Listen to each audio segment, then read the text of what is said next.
Ladies and gentlemen, boys and girls, everybody all around the world, hello, welcome to another episode of The What's Up With Me, host Jean-Luc West. Thank you for tuning in and listening. Make some noise, clap it up, get excited wherever you are. We are back with another action-packed show for you today, covering the world of boxing and beyond, as we got a lot of stuff to cover in the world of sports. Again, we're still reveling in the aftermath of the monumental event of Crawford beating Canelo and the ripple effects throughout history and for both of their careers.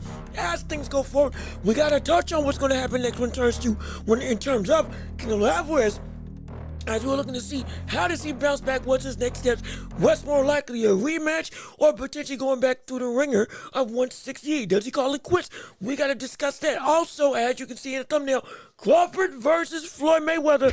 I told you all it was going to be a touchy subject, and now we're here. Over the last couple of days, everybody and their mama has all of a sudden had some level of opinion when it comes to the greatness of Floyd Mayweather versus Terence Crawford. Now, who indeed has the better legacy in our eyes? Are we going to discuss that? Absolutely. Potentially who would win a fight in between both of them. We kind of touched on that in the midst of these last couple shows. But this one in particular, yeah, we got to kind of delve a little bit deeper because now everybody's got an opinion on it. So hey, we can't avoid the conversation. And I told y'all it was coming. All that and more right here on this show. Again, we still got the championship rounds at the end of the show where it's 30 minutes to an hour where y'all can discuss whatever you want to talk about, whatever we don't talk about, and you want to have my opinions on, thoughts, you can put it in the chat down below and we can talk about it right here. And let's make sure we do this intro properly. If you're just tuning in the show, hey, first and foremost, leave a like on the stream. Come on, get the likes up on this channel. Be sure to subscribe and join the empire. Hit the notification bell so you can know whenever we post right here on YouTube and on every podcasting platform match. We'll also be sure to go ahead and share the show with everybody that you know so we can keep on building up this empire together. All with you and your support, we can make this possible to grow, flourish, and shine. And we can't do this without you. And viewers like you make this show possible. So, hey, the more we can get people involved in the show, the more we can get this show to grow exponentially. Also, if you want to support the channel, while we don't have monetization just yet, we got Cash App, we got PayPal. Links down below in the description. If you want to support and help us out, help us to pay the bills, help us to go and invest back into the show to make it bigger and better so that you all can get the proper quality that you deserve. Absolutely, because this is the hottest show in all the globe. Don't get it twisted about that, but what we're going to do is turn this show to fit the moniker. Oh, yes, indeed. It's already great. We can make it more spectacular, all with you and your support. So we appreciate it oh so much. As well as we're available on every podcasting platform imaginable. Apple, Spotify, you name it, we're there. And if we're not, tell us, we will get there. Absolutely, no question about it. And so rate us 5 stars over there. Listen to us on your job, at your work, in your house. If you missed the show later on today, go back and you got some time to hear what we had to say. All of that can be talked about. All of that can be done right at your fingertips and with us on the Watch Reports. We appreciate you so much. We're so glad that you're here. And again, oh, and if you want to chat, put your chats in the chat section, and we can have your stuff be posted for the world to be able to see, so you can be a part of the conversation and be invested in everything that we got going on and help drive where this show is going to go from the standpoint of your voice and your opinions. Absolutely, no question about it. But again, it is Thursday, hour second. Excuse me, I'm trying to drink some coffee real quick. Gotta make sure I stay hydrated. But well, it's Thursday, second show of a 3-day or a 3-show week that we always do. And look, we have a lot to discuss. We ain't gonna hold you long. We're gonna jump into the action. Hey, since we're talking about boxing, it is time to step into the ring. Oh yeah, that's right. Ring the bell. Let's get it started. Round 1 of this show going underway, as we have to discuss first and foremost. Well, honestly, we can go either way. Actually, no, we're going to do the right thing. We're going to do what we set out to do in terms of covering the world of boxing. And in light of the conversation with Crawford, Canelo, and everything else, we touched on Terence Crawford, the legacy, the top 10 conversations, all of the glitz and glamour that he deserves and is going to be uh, rightfully monitored with for his legacy for the rest of time. Has one of the top 10 in history, has the best boxer of this generation. Oh, we heap the praises, and he's finally getting the respect that he deserves. But now on the other side of the coin, we got to look at Canelo Alvarez, and where does his point of view go for his career? Yeah, right now, we got to talk about it. We need to discuss it. This is not just a point of contention, but also a legitimate point of concern. Because remember, when we were talking about this whole fight, one of the biggest issues was the ramifications if Canelo does lose this bout. Oh my gosh, what would this do against him? Not for him, but against him. Now, we already said, well, actually, we'll get into the context of what we were going to say with his loss, which, again, we are going to delve into. But again, the biggest thing with this whole topic, talking point of, well, this is a little bit different. This is a little bit different from the normal losses of Canelo Alvarez that we've seen throughout his entire career. Now, why do I say that? Well, he lost to Floyd. He lost to Bebo.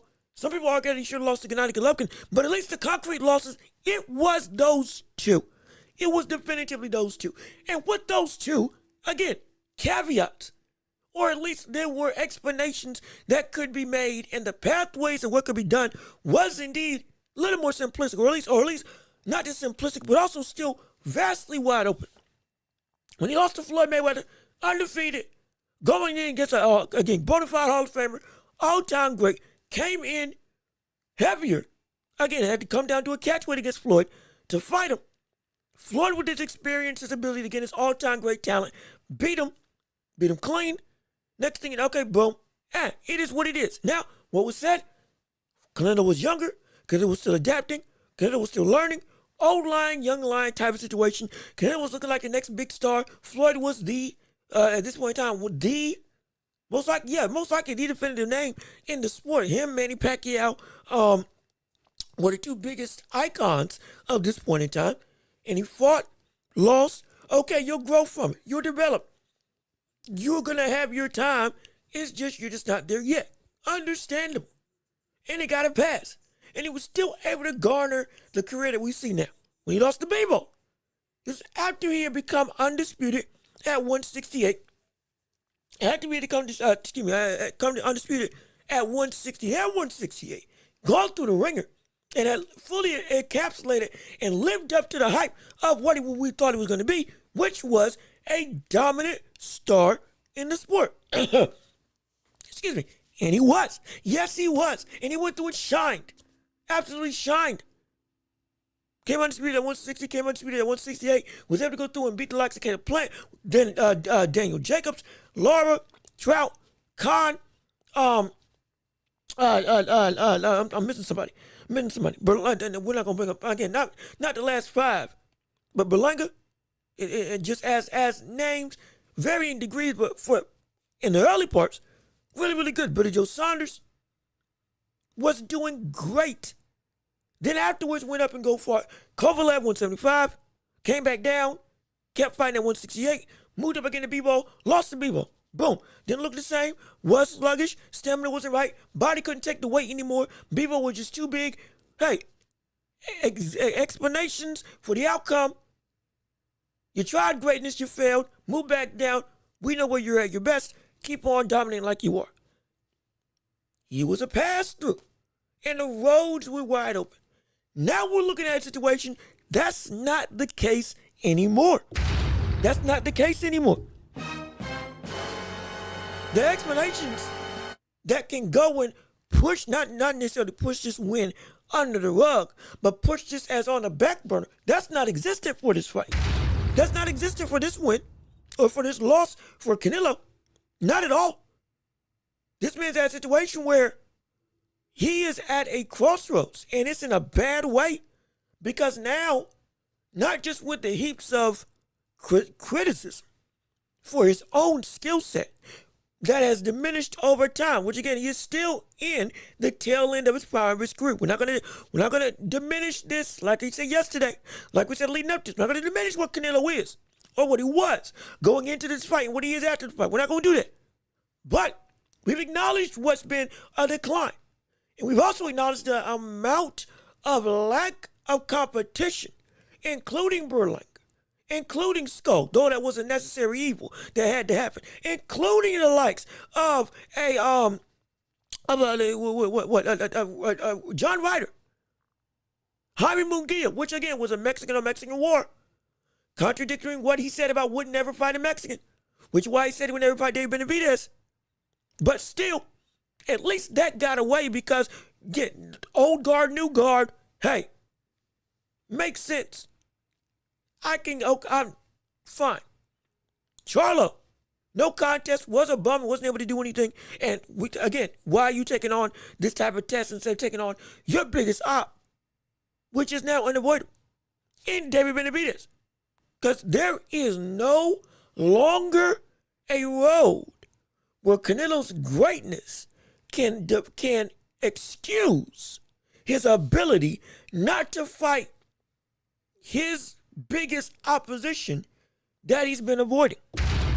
Unlike what's been done for the past couple years. It's been frustrating. And now, every other loss he got a pass for, he's still just Canelo, so he can do what he wants. We remember the talk. We remember the conversation. We remember the ire I had for those types of rhetorics, or those instances of rhetoric that were allowing him to pass through. And I said at the start, or I said in the midst of this whole event, the biggest thing, and potentially one of the best things that could happen for Canelo. Well, let me phrase it, not the best, but one of the most impactful things that can happen against Canelo Alvarez is if he does lose against Crawford, or if he did lose against Crawford, it would be one of the few ways we would actually be able to get the fight with David Benavidez. Because after that, a loss to Crawford will take out any excuse for what Canelo has been trying to heap against on the side of David Benavidez for why he's not worthy to fight him. And now we're at that reality. Now we're here. And everybody's questioning what the world Canelo's going to be able to do. What can he do now? Guess what?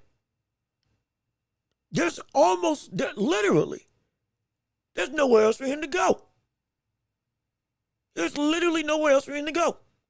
And I'll explain why after I read you all's chats and comments that I now see coming in on the screen. Like with Love King, how you doing? Good to see you. Thank you for tuning into the show. Thank you for tuning in to the Watch Report on this Thursday afternoon. We're still live. We're still rolling. We're still having a whole bunch of fun. Please keep on liking the stream. Keep on sharing the show. If you haven't already, leave a like on the stream. If you haven't already, tell somebody to come tune into the show because they don't want to miss what we got going on. I tell you what, it's a phenomenal show. It's a great time. And you don't want to, because we have great conversations, you don't want to miss it because it is indeed phenomenal. But Canelo needs to fight David. Yes, he does. And now he won't, I don't think he'll have any road out of it. Let me see, Timmy T, what's going on, man? How you doing? Thank you for tuning into the show. This loss by Canelo, and how bad, and how he lost is bad. Yeah, what, it's bad. But again, it's not totally detrimental because again, who he lost to, we now recognize is one of, at least in my opinion, is one of the 10 greatest fighters in history. Like, this shouldn't have happened, but it did. It's because Crawford's that great. It is impactful that he lost against him, absolutely. But again, because of who he is, it's not going to be like, oh my gosh, you suck. We ain't going to do that. But no, it does indeed hurt him. It does indeed impact his legacy. It does indeed stifle his ability to reach the top of the mountain when it comes to chasing the ghosts of Julio Cesar Chavez and Salvador Sanchez, who again, Chavez is still living, thank the Lord. And also, real quick, I almost forgot to say last episode, rest in peace to Ricky Hatton. I completely missed that the day after the fight, Ricky Hatton passed away. We were so into the ebb and flow of the show, and I wasn't trying to overshadow it, but I didn't want to stifle the momentum. But we do want to say a big rest in peace and also a huge homage to the legacy that which Ricky Hatton, the pride of the UK, brought out that sect of people like few in boxing history. Everything with him was a draw. He would go out on your shield. He would be able to go and take a fight to you. He could dig deep. He was somebody he could brawl with you. He was a good boxer, but he relied more so on the tenacity. That was incredible. And I mean, my gosh, it was so unexpected. And he was training to come back for a fight. And so it's shoot, man. That is a big blow to boxing. And I am remiss that I didn't call that out, and I do apologize on that. And so, again, rest in peace to Ricky Hatton. We appreciate you. We love you. We respect you. Your legacy will forever be remembered, and I promise you it's going to continue because the UK and fighters abroad all are taking after your moniker and building on it, from the showmanship to the legacy to the heart, all of it. And we appreciate it. And again, you helped to set the precedent. And my gosh, it's a literal... It's a little shocking situation, and I'm just we don't have any details on the death, and how exactly what exactly caused his death. But it is a heartbreaking situation to lose a titan of this boxing game. So rest in peace to him, absolutely, and condolences out to him and his family, no question about it. And we appreciate and will always remember the legacy that Ricky Hatton left behind. The man himself, I'm telling you, there was few like him, if any, like him, and he will be missed. I promise you that he will be missed by this community and by the globe as a whole. But as we respectfully segue back into the realms of the show, it's a bad loss. It is a bad loss. It's going to affect him going forward. But he's stuck. He's stuck. He's stuck 168, has young monsters like Iglesias and Billy and Diego. Yes, he does. Absolutely. Diego, I believe, Diego Pacheco, Christian Billy, Iglesias, Martinez, who fought against Billy, is another great competitive fighter. Shiraz is another guy who now has a rightful place, a rightful opportunity to fight for a championship as he is a mandatory. The breadth of avenues is indeed wide, understandable, but it's also constrictive because of the fight everybody has been asking for. Now has no more excuse not to go about and actually happen, because we have to also look at this from somewhat of a business perspective. How Canelo has been moving has been critiqued in the same way that Tank's been moving. For instance, and Tyson Fury moved before the fight with Usyk. Big money paydays that were easy fights, not competitive against people that were not who we wanted to see. Now, again, Iglesias competitive, and Billy competitive, Pacheco competitive, Martinez could be competitive, Shiraz could be competitive, absolutely. All those are threats, but it's the biggest op that we're all waiting to see. Can you fight him? Will you fight him? And can you beat him? And Dave Benavidez. Now more than ever, because you tried to quell that type of fighter. Just like with Tank, when he tried to quell how big the likes of Teofimo Lopez was, how big the likes of Shakur Stevenson was, the validity to their talent, he tried to diminish for years. And those were the only fights, those were the two biggest fights that we wanted to see as quickly as possible. And that was passed us by. We don't want that to happen. We can't allow that to happen. We got on him for making it happen. Tyson Fury did the same thing. Though there were, yes, other competitors in the world of heavyweight, you still had Anthony Joshua. You had Daniel Dubois. Moses Talma coming up, though again, a lot younger at that point in time. So we won't necessarily bring him up. But there were at least other names that were big claims that people wanted to see Tyson Fury fight. The biggest of which being Usyk. Especially after he quickly ran through the division. For almost 2 years, he didn't get his rightful shot. Because Fury kept on dulling down what he was and not letting him, or not wanting any part of that smoke. Unless the money was right. And now, finally it happened. But that was the fight. Regardless of what else he did, the people were clamoring for. And more, people were getting frustrated.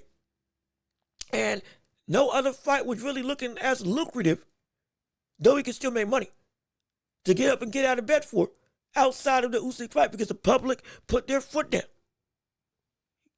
This is kind of like that situation. It is like so with the other monsters, or rather the other great competitors. Absolutely, there's threats. But the biggest thing is still the biggest thing, and the main thing is the main thing. The issue is, you talk down Benavidez because you said, what has he done and who has he beat? Just like you did with Terence Crawford. And now everybody's looking at your career, and they're asking some of those same questions. For the sense of every elite fighter that you went against, you've either had a close fight or you lost. Again, the words of the people. We've broken down the legacy of Canelo. Again, it is great. We're not going to diminish it, like I said before, but I'm throwing the words that he has said about other fighters back at him that are now being used as scrutiny by the public and the wider array of the boxing world against his own resume, which is very much irony at its finest, but it is something that is it is a fact nonetheless that's going to be used against him. That is used against him right now, and it is like he can't get away from it no more. He really can't. He genuinely can't. Let me see. Jose Martinez, how you doing? Good to see you. Do you think the Canelo that beat Smith would have beat Bud? No. There is no. If you want to say that the Gennady Golovkin Canelo would have beat him, okay, fine. If you want to say the Billy Joe Saunders version would have beat him, okay, fine. Caleb Plant version, okay, fine. Callum Smith, fine. I respect it. I don't think so. And it's not because I'm trying to say that Canelo was never that great. It's because the way that he beat, and I said this yesterday and on the day of the fight when we were doing the live stream, which again, thank you all for tuning in, those of you who tuned in. The way that he beat Canelo was doing it in the facets that he shouldn't have been able to beat him. With the Canelo, mind you, that had looked from a technical perspective, from doing the small stuff right, all the things that we said he wasn't doing anymore, a lot of stuff that we said he had lost in his bag, but we don't see him pull it out unless somebody is able to make him pull it out. He said he doesn't need it. He said he didn't need to use that stuff anymore because he's so much better than the competition. But he's going to need it for this fight. And he did pull it out. I acknowledge it. From what I saw in that fight, I saw him trying everything he could and was built and cut in shape, mentally prepared. Everything. I had no question. Once the fight actually started, okay, yeah, after seeing a couple rounds, okay, yeah, Canelo, he's trying to do the right stuff, and he's trying to do the things that I said he stopped doing. But it wasn't working. And he beat him on the inside, mid-range, and outside. From Golovkin range, Bivol range, and Mayweather range. It was, there's no version of Canelo that I can see would have beaten Terence Crawford. There ain't. I'm saying that legitimate. Understanding how good he was at 160. Understanding how good he was in the early days at 168. He wouldn't be able to be. Because everything he wanted to do, just like with Sean Porter could never get comfortable or get in a rhythm because before he would make a move to do something, Canelo would already, or Crawford would already see it and shut it down with an adjustment before any engagement took place. A small adjustment that the boxer in the ring saw and didn't allow for him to go and do what he wanted to do. It made him hesitate.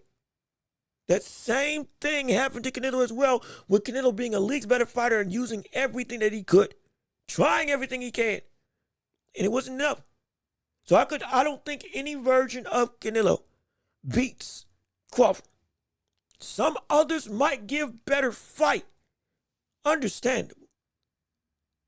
But there's no version of Canelo I can see beating Terence Crawford. For me, I don't see it. I don't see it. But let me see. Benavidez beats Canelo. He is beating a washed-up fighter who people say he just lost to welterweight. Outside of a payday, no real legacy in the win anymore for David. And like, mind you, there still is. There still is. Because one, there is still fan intrigue. There's still people may now strongly favor Benavidez, absolutely, after this win. There is still fan intrigue. There is still legacy of, hey, I finally got my shot that I earned and deserved. And I got my crowning moment against one of the biggest faces in the sport that I should have gotten a while ago. And yet we thought he was better. He's better because he did it. Mind you, just like we were saying all year long, it's find out season. It's time to put up or shut up. Even if we think that somebody should be better than somebody, they still got to show it in the ring. But after Chuck had his fight with Virgil Ortiz, we were saying that, okay, yeah, he's going to be better than Carlos Adames. And he's not going to get knocked out like he did in the first fight. And he's going to beat him up and beat him down. And next thing you know, he rematches Carlos Adames this weekend. And what happened? He got beat worse than he did the last time. He was a more complete beating. You still got to show that you can do what you do. Even if we think that there is a foregone conclusion. Especially in that type of fight. Especially in that type of fight. There is still legacy there. Beating Canelo is not a small feat. Be clear. It's not a small feat. At 168, it is not a small feat at all. We were saying that Canelo was the best and undisputed king at 168. Not just from a belt perspective, but from a talent perspective. There was nobody, and there currently still isn't anybody else really in the division that people are going to say that can beat Canelo. Because there weren't any before Crawford beat him. When Billy was still a threat. When Shiraz was still a threat. When Caleb Plant was champion. When Iglesias has been a threat. When Pacheco finally got to the heights of being a real title contender. All those people still existed before Crawford was in the division. And nobody was picking any of them over Canelo. Look, even with all the critiques of his degrading skill set, or rather degrading use of skill set, and again, just age, because nobody thought anybody would be able to beat him. Because we saw the talent as being so far and away better than everybody else.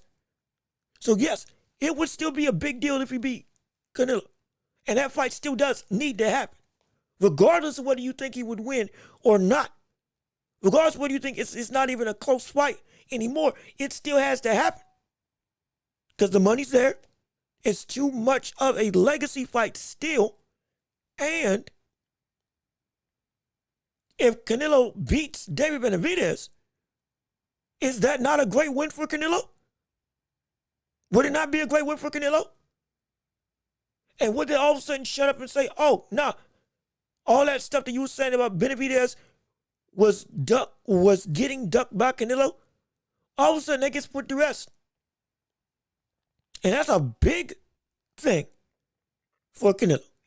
And that's a big thing for Benavidez to validate with the win against him that, yes, I told you he didn't want this smoke. And once he finally got it, guess what? I showed you exactly what I've been telling you. I'm better than him. Period. So there's a plethora of reasons why this fight does still need to happen. It does still need to take place at some point in time. Canelo can beat Chris Eubank if he beats Ben. Canelo can do it in the UK if he wanted to. Yeah, he can beat Eubanks Jr. Yeah, nobody really thinks that Eubanks is going to be. Nobody thinks any of them are going to beat the likes of Canelo if they fought against him. I definitely don't think that Eubanks would beat Canelo Alvarez if he fought against Canelo at 168. I firmly don't believe that. I'm very confident that Eubanks loses against Canelo if he fought against him. But still, now, at this point in time, everybody's a viable threat. And right now, anybody who thinks they have a chance at Canelo better start calling him out now. Because now everybody's got to take him serious. Everybody has to take, or Canelo has to take everybody seriously now. And pundits have to take everybody seriously against Canelo, at least from a perspective of, okay, it's possible. Even if you still having favor. So again, there are options. Indeed, there are options. The news of Ricky Hatton passing away came during the Inoue fight. Yeah, I found out after the Inoue fight, and I was like, dang, I was in shock, and it was a very tragic thing. It was a very tragic thing. Yeah, he made, as Timmy T said, made Costa quit on the stool. The arena went insane. I mean, ballistic. When he beat him, it was pandemonium abound. Ridiculous, absolutely ridiculous. Dang it, man. I'm really sad he's gone. It's really a shame. Let me see. Al Booker, good to see you. Thank you for joining this show. So glad you're with us on today. Me gusta. Canelo versus Eubanks in 2026. I'm a little rusty on my Spanish. I need to get attuned to that. All my Spanish teacher would be so upset with me. But no, Eubanks versus Canelo in 2026. Yeah, it's viable. It's possible. It would sell. And as Timmy T said in the UK, that'd be phenomenal. Oh yeah, that'd be huge. That'd be huge. Now I still think Canelo would beat him. I still think Canelo definitely beats him. But still, that would be huge. That would actually be huge. Let me see. There's still Eubank, Bivol 2, Benavidez for Canelo. Now, Bivol is an interesting one.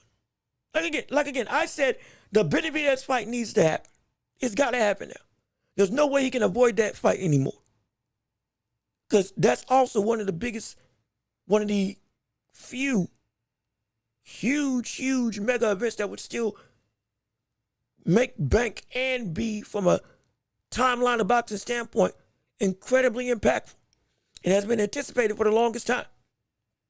Bivol 2, I don't think is happening. I don't think Bivol 2 is happening. I don't think it's happening. I do not think a rematch with Bivol is happening unless Bivol ever came down to 168. And he only said he would come down to 168 in order to fight for a title against Canelo and take Canelo's belts. Now that it's Crawford, does he have any desire to do it? Is he still going to, after surgery, pursue Archie Beterbiev or David Benavidez? Because he still got some big fights up there as well, especially if we see Benavidez beat Yard and Beterbiev beat Nicholson on November 22nd on the same card, on the same day, which is a preposterous type of card, but it's in a great way.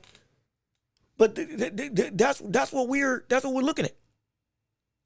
There's still so many options for him at his own weight class. Does he want about it cutting down to 168? If he feels he can beat Crawford now, sure, yeah. But is he really invested with trying to rematch Canelo? Especially now? Also after already beating him? I don't know. I'm not sure. I'm not so sure anymore. And now that Canelo doesn't have any belts for Bivol to fight for, does Bivol even have any motivation to say, okay, yeah, I'll just do it again for the payday? No, I'll beat him again for the money. Nobody's really looking for that fight, especially now. So I don't think that one would take place. I doubt that one would happen. I doubt it. I truly do doubt that one. 3-4 years ago, I had Canelo putting the hands on Benavidez, but nah, Benavidez is too good now. Hey, look, let me tell you something. Look, I was on here saying, I was on here telling him the longer he waited, the worse it was going to be for him in his favoritism to fight and beat Benavidez. And now, I said before, well before this fight, like almost a year ago, I said, yeah, I got Benavidez winning that fight now, slimly. Because you waited him out and he got too good. So even before Crawford, I was saying that Benavidez would have beaten you, or I think he would beat him now. But especially now, yeah, I think he beat him. But let me see. Benavidez has Yard now After that, he should be all about Bivol or better BF. He has cruiserweight with Zerto or Apatai if he wants. Now, I'm still scared for that brother to fight at cruiserweight, man. I'm nervous for him to fight at cruiserweight. I'm so nervous for him to fight at cruiserweight. I'm terrified of him fighting at cruiserweight. I'm not gonna lie. Against those two, yeah, I am concerned. I am concerned. I'm not going to lie. But especially against Jai Apatai. But he's got that as an option, absolutely. With Yard, yeah, it's gonna be one of the two. If Bivol with the unified championship does not drop him and is able to recover and get back in the ring with Benavidez still having the title, the question is, which direction is he going to go? Because is he going to commit to his trilogy with Artur Beterbiev? And that's also if Artur Beterbiev beats the likes of Nicholson, which almost assuredly he will. But again, there's upsets can happen. But if he beats Nicholson and Benavidez beats Yard, Bivol with the unified light heavyweight title, well, which direction is he going to go? Because now that the fight with Artur Beterbiev got essentially done down for, but that's what you left for, are you going to try to go for undisputed by fighting against Benavidez and trying to take his title? Or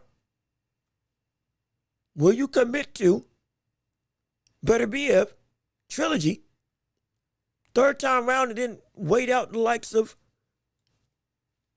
Benavidez? It's pick your poison, honestly. Because it could be a situation where Benavidez doesn't even get a shot at fighting Bivol. Honestly, it could. Depending on how the recovery goes, depending on how Bivol goes throughout his career. It could be that there's a small chance he might not get a shot to fight him. And it might be his best chance to fight would be against the likes of Artur Beterbiev. And then move up to cruiserweight, if that's what he wants to do. Or call out Canelo and say, hey, I got a belt. If you want something to fight for, to come back and prove that you really are what you think you are, come up here and fight me. You've wanted to get back for the longest time? I'm here. Let's see what you got. He can also go that route as well. Because again, right now he's got power. Right now, Benavidez got power. He got power. He does. He's in a position that he ain't been into before. He's in a position that he hasn't been in before. From the standpoint of holding cards in the deck, to have the ability to call some shots. He can't call people out now. He can. He can make some noise. He can. He now has the platform and the position in the boxing world, especially with his loss to Canelo, to have his voice send ripple effects throughout the boxing landscape and cause people to start singing the same tune, to get the message that they want, to the fighter that they want, to fight the man that they want. It's a perfect storm. This is why this loss was the best thing to make that fight with Benavidez happen. Because if all of a sudden the cachet, or rather the invincibility of Canelo gets cracked, every excuse that he made for Benavidez not being a worthy challenger now goes out the window, and now the only way that he's going to get back into the graces of the public in a situation where we have to be honest, this was, many people calling this a money grab.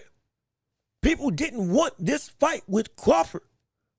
People on this very channel didn't want this fight with Crawford because they were saying, what's the point? Why? I'm not excited for this fight.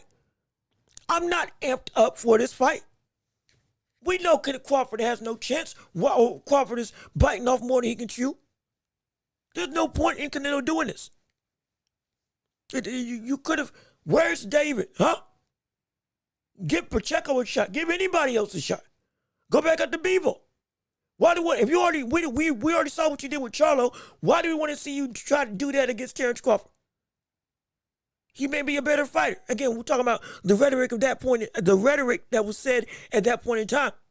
We agree he's a better fighter, but why would you go down that road of pulling up somebody from a smaller weight class again? We were calling it a cherry pick. The public was saying to some degree, it was a cherry pick of a fight. It was a situation where there were better options, and you chose this one. And you had, again, Benavidez in your sights. There was a bunch of people on this very channel that were not excited for this fight happening. Oh, I remember. They were not excited at all for this fight happening, saying it was a circus, saying it was a pipe dream, a money grab, greed overrunning the sport. That's what was talked about right here on the show. That's what the community was saying. Now, with the greatness achieved, hey, hindsight's 2020. But that doesn't change what was going on and what was said leading up to all this, which to a degree was right. To a degree, it was right. Don't get that twisted either. So because of that, and because of this, we are looking and saying, at least to me, there's nowhere else that you can go except for you got to take on the test that we want. There's no wiggle room. Just like with Tank, there's no wiggle room for Tank to be able to go and do whatever he wanted to do. Especially after a loss that should have been a legitimate loss. A scorecard loss, not a draw, but it should have been a loss on Tank's record. Especially after that. His own fans aren't even giving him space to take this fight with Jake Paul. And anybody that isn't Shakur or Lamont or the likes of Shakur or the likes of Schofield or the likes of Abdullah Mason, or anybody from 135 to 140 that's a real contender, there's nobody saying anything except for fight them, stop this circus. We don't want to support this. We don't want to indulge in this. We don't. And this kind of bleeds into the Floyd Mayweather aspect that we're going to talk about with the legacies in the next point in the show. But the stuff that Tank was doing is because he was able to get away with it. He ain't getting away with that no more. Same thing with Canelo. He can't get away with that no more. Especially after losing. Yeah, no, the only way you can improve your image at all, if we see him go and fight other competition that isn't the top competition, and that top of the top competition, whether it's in Billy, whether it's Iglesias, whether it's Shiraz, whether it's Pacheco, all of them, even if he fights them, if it doesn't involve you calling out David Benavidez, it is going to be held as you and your legacy continue to take a nosedive. It continues to falter. It continues to, again, it won't go lower than what it is, but it will continue to be harder and more steep of a hill to climb to just get back to the ceiling of what you were.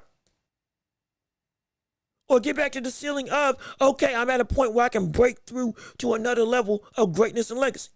It's going to be more difficult. There's no equation in Canelo's algorithm of where he can move that does not involve a fight with David Benavidez. There's none. There is none now.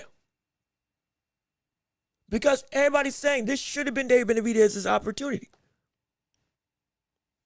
This should have been David Benavidez moving up to top 5 in pound for pound by fighting and beating Canelo. This should have been him. This should be his night. This should be his moment. This should have been his prerogative. This should have been his stepping stone into greatness. He's already a great fighter.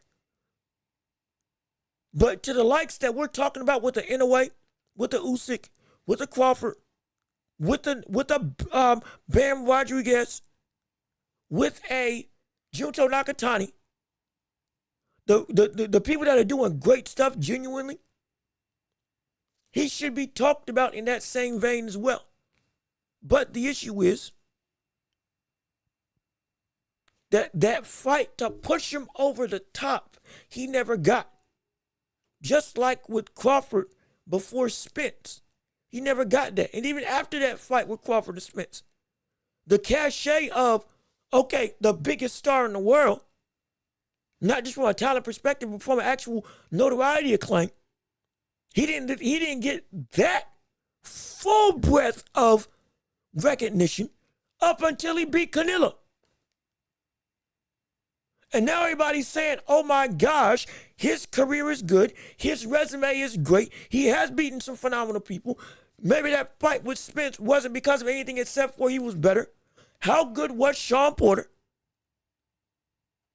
And all these other people.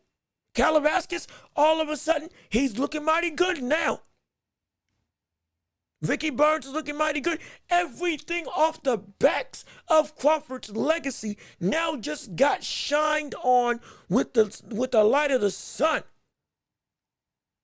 Because it was being put under a shadow by the public. And all of a sudden, with that win, it opened up everybody's eyes to see, wait a minute, we were wrong about what this brother is as a fighter. And the retrospective of his career now is added to the greatness that was accomplished, which has essentially evolved and molded itself into this man's one of the greatest we've ever seen, period. And he's getting the love that he should have had 4 years ago. That wasn't until he had this fight. Benavidez is in that same boat. And people don't hate Benavidez. But that stamping of you've arrived, that type of situation, it never came for him. At this point in time, it hasn't come for him. And that's because he has been blackballed. Now with this loss, he can, making his own legacy, you see why I was saying it was great? Doing your own thing, you see why I was saying it was great? Because now, guess what? Not only are you favored, but now you're in a position to where you can do things that Canelo never did. And you can become potentially a fighter on the same level now as Canelo. Once you step into that ring with them, because it's going to happen at some point. It has to now. It has to now. It has to now. There's no way it can't. There's no way it can't. Which all helps circle back around to the main point. This loss for this fight with Benavidez against Canelo was the best thing that could have happened. Because now it's more unavoidable than ever. It's more unavoidable than ever. Absolutely. Let me see. Roman Vasquez, how you doing? Good to see you. Thank you for tuning into the show. So glad you're with us all today. When could Canelo beat Benavidez? When Benavidez was 14? I had him. You say, I see what you did there. Now, in all seriousness, I had him beating Benavidez. I think it was early. No, I think I changed my tune midway last year. It was 50-50, and then I said after last year, especially after the fight with David Morrell, but more so the fight with Gvozdyk, I said, okay, now it's neck and neck with how he. But no, actually, I think I either said after the fight with Gvozdyk that Benavidez was either better and could beat Canelo, or that he was right on par with Canelo. And then after David Morrell, I said, yeah, he beats Canelo if he fights him. Yeah, after David Morrell, I said he beats him if he fights Canelo. And now it further sets in stone. It's further set in stone. Let me see. Bebo should be unifying with Benavidez for undisputed. He should be, again, surgery. We're going to see if he actually gives him his opportunity once he recovers fully. It's going to take some time because back surgery ain't no joke. We saw what happened with the likes of Dwight Howard after he had a back injury. Never the same. From the Lakers to Houston to Charlotte, he had spurts, but he wasn't the same guy, sadly. And that athleticism took a major hit. Let me see. Business and Groovy, what's going on with you? How you doing? Good to see you. Thank you for tuning into the show. Also, Wario Next, how you doing as well? Thank you for tuning in. We're going to get to your comments and your chats. I'm going to breeze through a little bit quicker to make sure I catch everybody. Good afternoon, Jean-Luc. My brother, good afternoon to you. How you doing? Happy Thursday. We're here. We're getting active on this nearing the end of the week. Hopefully you're enjoying yourself. And please, hopefully you're leaving a like on the stream. And hopefully you're sharing the show. Again, we're small, but we're mighty, and we can grow exponentially, all with your support to make this happen. If you want to also support the channel monetarily with anything you can, while we don't have monetization just yet, Cash App and PayPal, links down below in the description if you want to support and give to the show. Would mean the world to me. Help us invest back into the show to make it bigger and better for you all to enjoy. Absolutely. Let me keep on reading what you all have to say. I just want to remind you and everybody that I had Bud picked for the fight.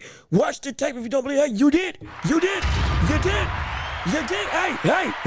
I can't take nothing away for the whole week. If you talked and said that Bud was going to win, you got the floor to gloat. There's nothing I can say. Hey, look, I changed my pick a week before, the week of, actually. I changed my pick. No, it was a week before. I changed my pick the week before. I had a whole hour breakdown live. If you want to see how right I was about not the show, but how right I was about that fight, go back and watch the breakdown on YouTube. I posted the whole segment, start to finish, from both people. And you can see if I was dead on or if I was completely out of left field. I think I was pretty spot on. But that's a whole other conversation. But regardless of which, if you want to be here and you can get your stuff off. Because, hey, look, right now, what else can people say except for, yep, you right. No, there's nothing anybody else can say except for, yeah, you were right. And I'm glad I was on the right side as well. I'm glad I was on the right side as well.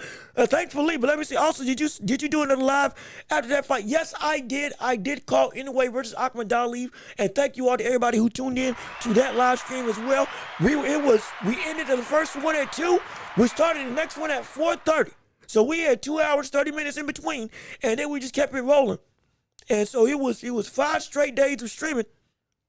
My gosh, my boys, that did a number. But regardless of which, we made it, and we did it, and we thank you to everybody who tuned in. It was a blast to watch Inoue and Crawford do their thing on the biggest stages with the biggest audience. Mind you, that fight, with the Inoue fight, that was on Facebook because they couldn't find an actual production partner with Top Rank. That fight had over, I think, was it like 13 million people watched that fight collectively because of it being so easily accessible for the world to witness at the same time in one place. It was great. I thought it was going to be bad for Inoue, but that was great for Inoue. That was incredible for Inoue. The exposure because of the ease of accessibility. That's what I'm saying. If you can make boxing a public forum, easier to witness, you can get a bunch of fans invested. Why do you think everybody's now a fan of Terence Crawford? Christian and Billy and Martinez just had their stock go through the roof because of this fight that they had. And Canelo now, or Crawford now, it just got validated. For some people, he's the best fighter they've ever seen, period. Because they don't know anything else about boxing. He's one of the best, but for some people, he's the best. Nobody else is greater than him. For some people, seeing Crawford on Netflix is the best boxer they have ever witnessed with their eyes. For some people, they don't even know the sport of boxing. They're only they only know the names of Ali and Mike Tyson. Never actually got to watch them. This is the first fight that a good couple million people might have witnessed for the first time. And this is, for some people, this is going to be the greatest thing they've ever seen. And that's because the exposure was so wide. That's what we want. That's why exposure is phenomenal. It's incredible. And thankfully, it worked out great for both of them. But let me see. Albuquerque, what do you think? What do you mean Tank is about to fight? Go fight Jake Paul. Oh gosh, no, please no. Oh gosh, no, we ain't clapping for that. No, bump that. I am sick and tired of that fight. You know what? We also do need to touch on that as well. We're gonna touch on that later on, but that fight now got pushed back from Georgia. Got called a farce, a sham, a circus. We're not putting on that at all. Had to get moved to Miami. If Miami negates that fight happening as well, all of a sudden, it's already a wake-up call. But all of a sudden, the circus looks like it's getting ready to wind down. We're gonna discuss that later on. In fact, real quick, let me make a note of that specific topic to make sure I can go back and reference it later on.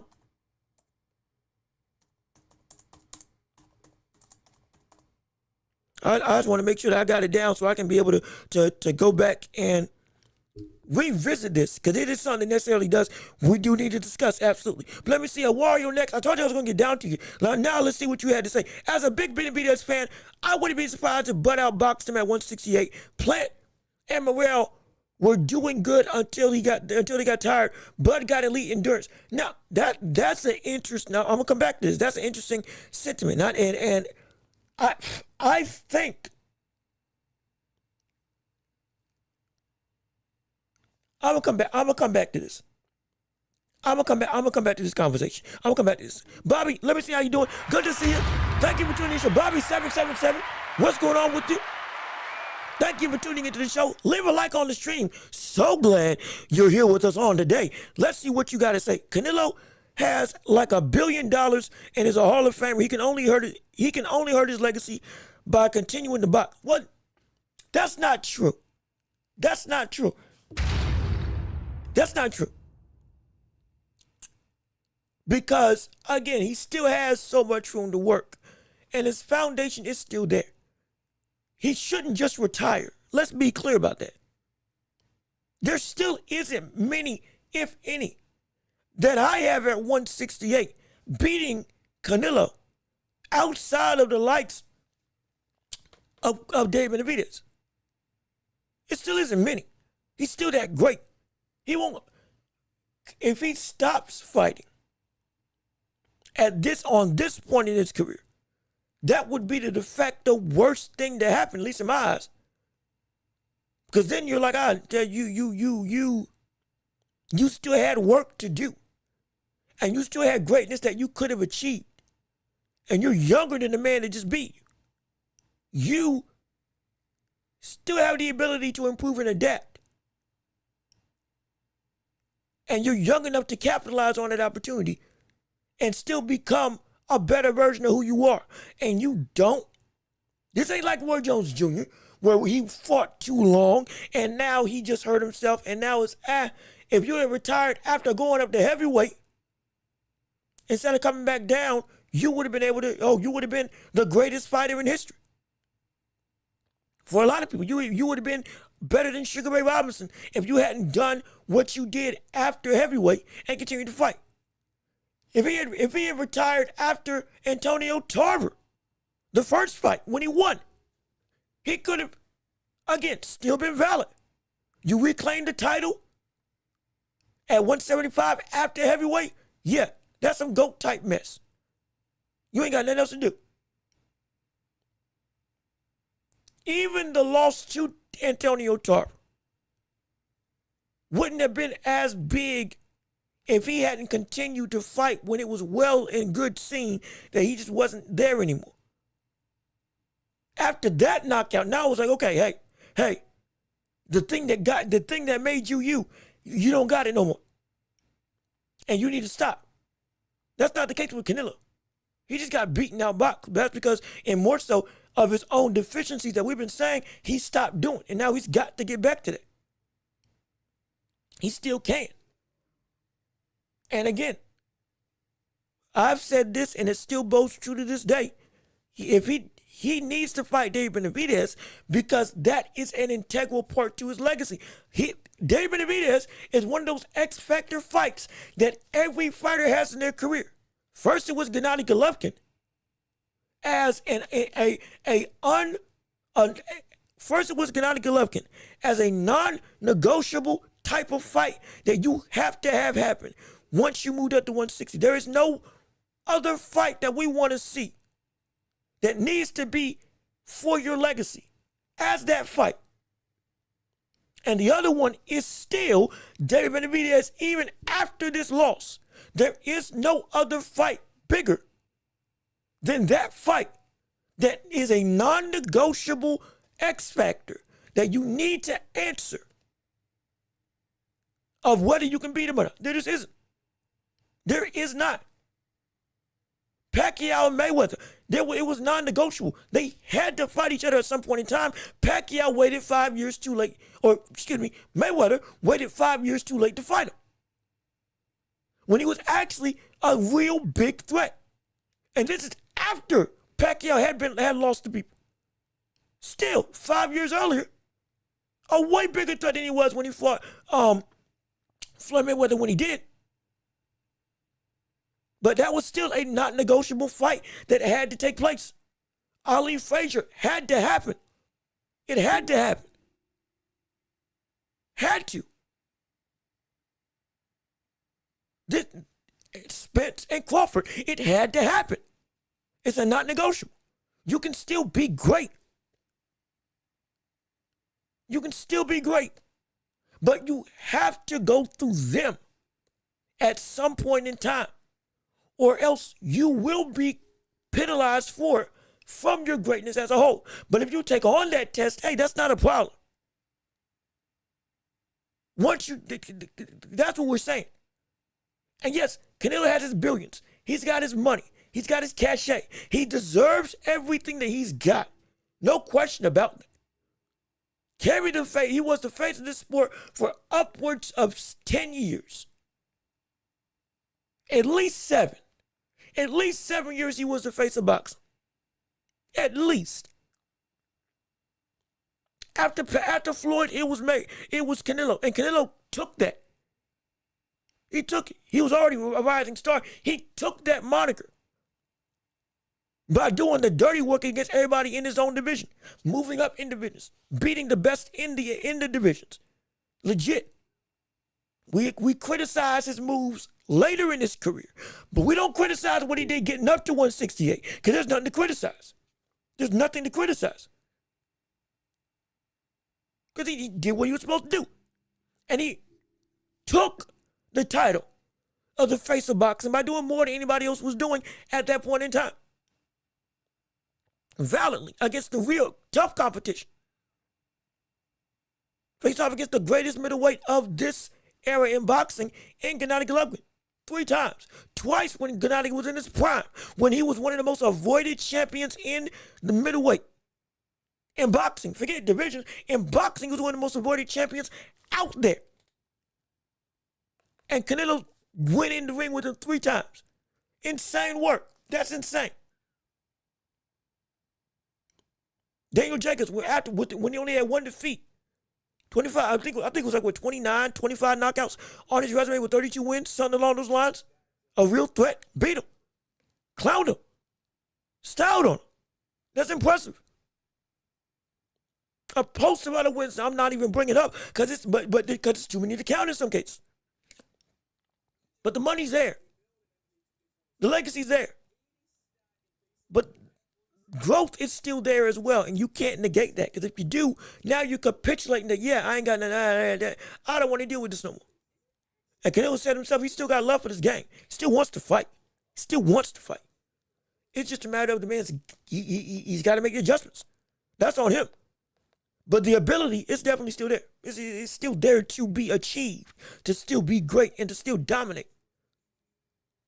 Even though he lost to Crawford, who was just a better fighter.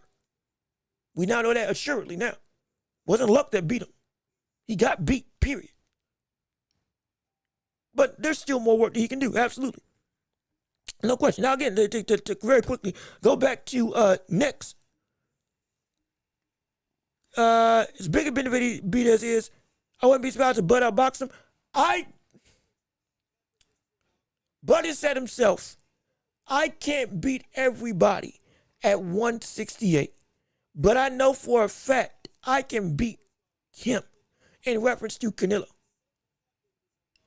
Benavidez at 6-something with no rehydration at all is 6'2". A 2-inch shorter reach than the likes of Shiraz, and can rehydrate up to 200 pounds with no rehydration clause if it's the same thing that we saw Crawford do against Canelo, which was, again, further makes this thing great. There was no rehydration clause on Canelo Alvarez to fight Terence Crawford. There was no restriction at all in this fight. Just make the fight. I'll beat you at whatever you come in at. And he beat him at whatever he came in at. Against Benavidez, though, at that point in time, now we're getting into, okay, you fighting people that are as big as cruiserweights now.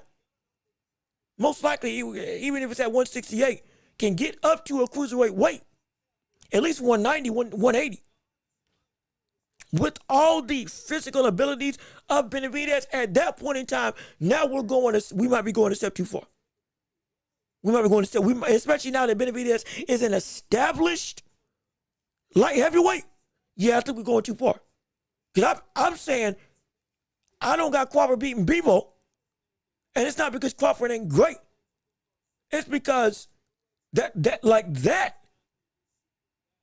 at what, 5'11", 6 feet, long a longer reach than Crawford, with some of the best footwork in the game, stamina, volume, punching, defense, movement, all that stuff. At that size, with his durability and natural power at that weight, which again, not saying it's going to affect him because Crawford can take a punch, but still, that might be, hey, step too far. I believe Bud, absolutely, but I'm also a realist. He can beat Bebo. Yes, he can. He can beat Bebo. Be clear, he can beat Bebo. However, at that weight, we getting into some dangerous territory now. We gotta, everybody's got a cap. And everybody ain't Roy Jones Jr. Everybody ain't Crawford either. You're absolutely right. But I'm telling you, even with the greatness that he is, there's still some levels of concern. There's levels of concern if he tries to fight Shiraz, who's 6'3". So what, like a 76-inch reach? There's some concern there. Because we understand, look, at some of these dimensions, man, it's something, it don't mess around. Next thing you know, people are going to be saying, hey, let's see Crawford fight Usyk. Huh? Let's see him fight Roberto Ramirez. Huh? Let's see Crawford fight Artur Beterbiev. All of a sudden, it's going to be disguised Anthony Joshua. Let him go undisputed. Let's see if he can do that. At this point, it gets to a point where it's like, hey, we're pushing some major boundaries now. That we got to reel it back in just a little. Though we know Crawford, again, betting against him, you're most likely going to lose money. So I get it. But even still, even he can outbox him. But y'all forget Benavidez can box. He's turned into an elite boxer as well in his own right. Very elite. At this point in time, I've said he's a better boxer than Canelo Alvarez. That's a high bar. I said that he would not just beat up Canelo. I said he'd outbox him. He's a better boxer. He's turned into a better boxer because of where he's at right now. Having to utilize better guards, better footwork, better distance management, elevating his jab, using better angles, defensively becoming more responsible than 80% of the populace in boxing today. I'm so serious about that. He's a bad brother. All that coupled with his hand speed and size, going up against Crawford, that would be scary. I don't know if he needs to do that. Canelo is so slow. One punch and done. His power isn't the same. No stoppage in 2021. Yeah, and like at last person he fought was Caleb Plant. Yeah, absolutely. But however, this is the situation. He can. There's a chance he can. There's an opportunity to retool and regroup for him. But these pitfalls are like we were saying. Somebody's gonna get him with this. You know, somebody got him with it, absolutely. And the fact of the matter is, at 154, coming up to 168, the power should have been effective. Be clear. Because look at what he did to Charlo. You can say it's not the same against 160 pounders.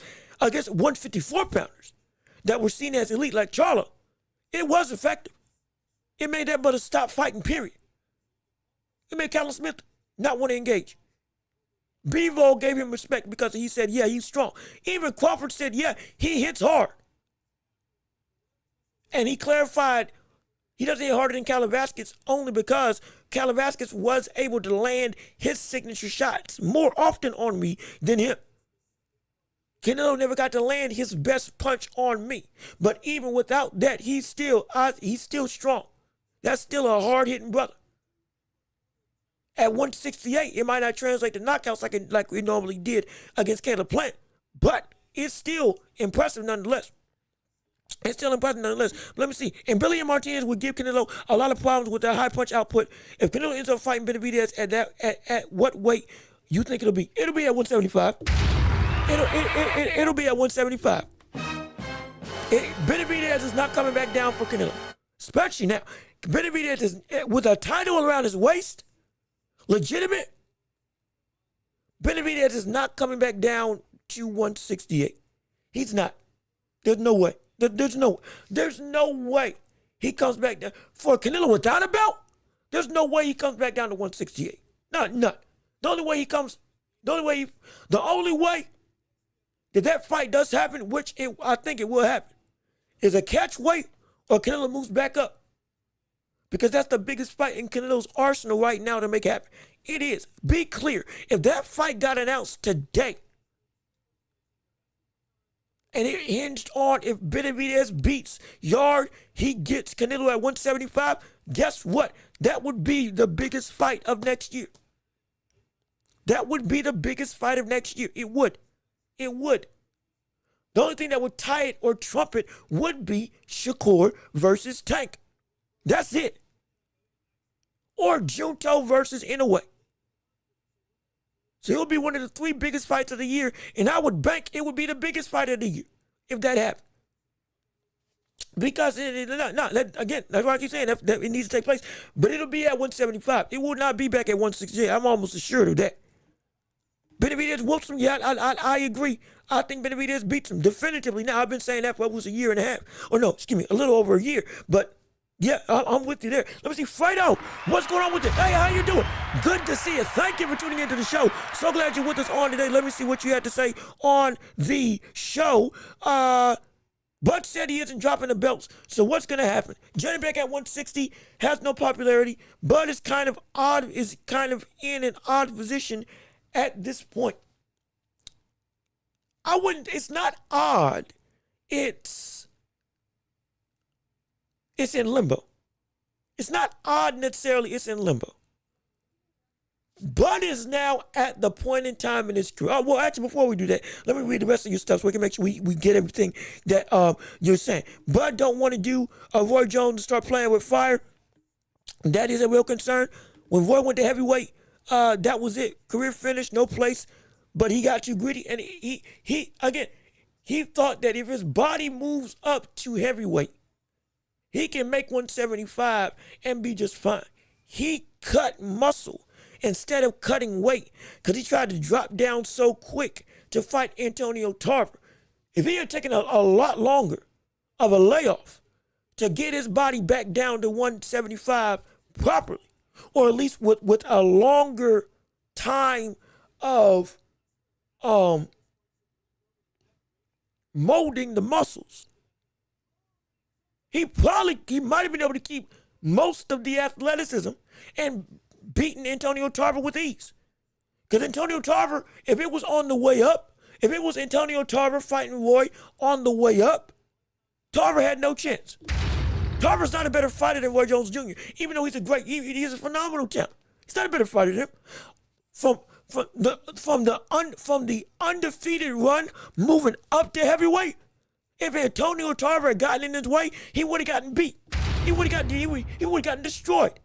In that fight, he got beat the first fight that he fought when it was a out of prime Roy Jones Jr. In prime Roy would have probably knocked him out. In prime Roy Jones Jr. would have probably knocked out Antonio Tarver, or boxed him and made him look like a fool. I can hang my hat on that. But because of the weight, the cutting muscle, the man lost the ability that made Roy, like we said earlier. So yeah, he stayed around too long.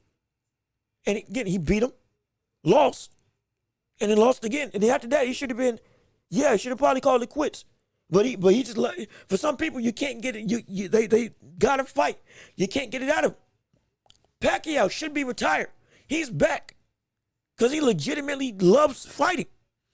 Yeah, but it's a politician. Excuse me. He's a politician. That buddy just loves fighting, and he can't get it out of him no matter what he wants to do. The fact that he can still compete at a championship level 6 years out the ring is preposterous. Again, which is why he's one of the 10 greatest fighters I've ever seen. But, like, that shouldn't happen. But he truly believes in himself, and he truly thinks, I still got more in the tank. And so he's going to keep on doing it. He thought he was a real-life superhero. He was. Let's be clear. He was. This man played a pool charity basketball game, full sweat, came back and defended his championship, and outboxed his opponent to Kingdom Come.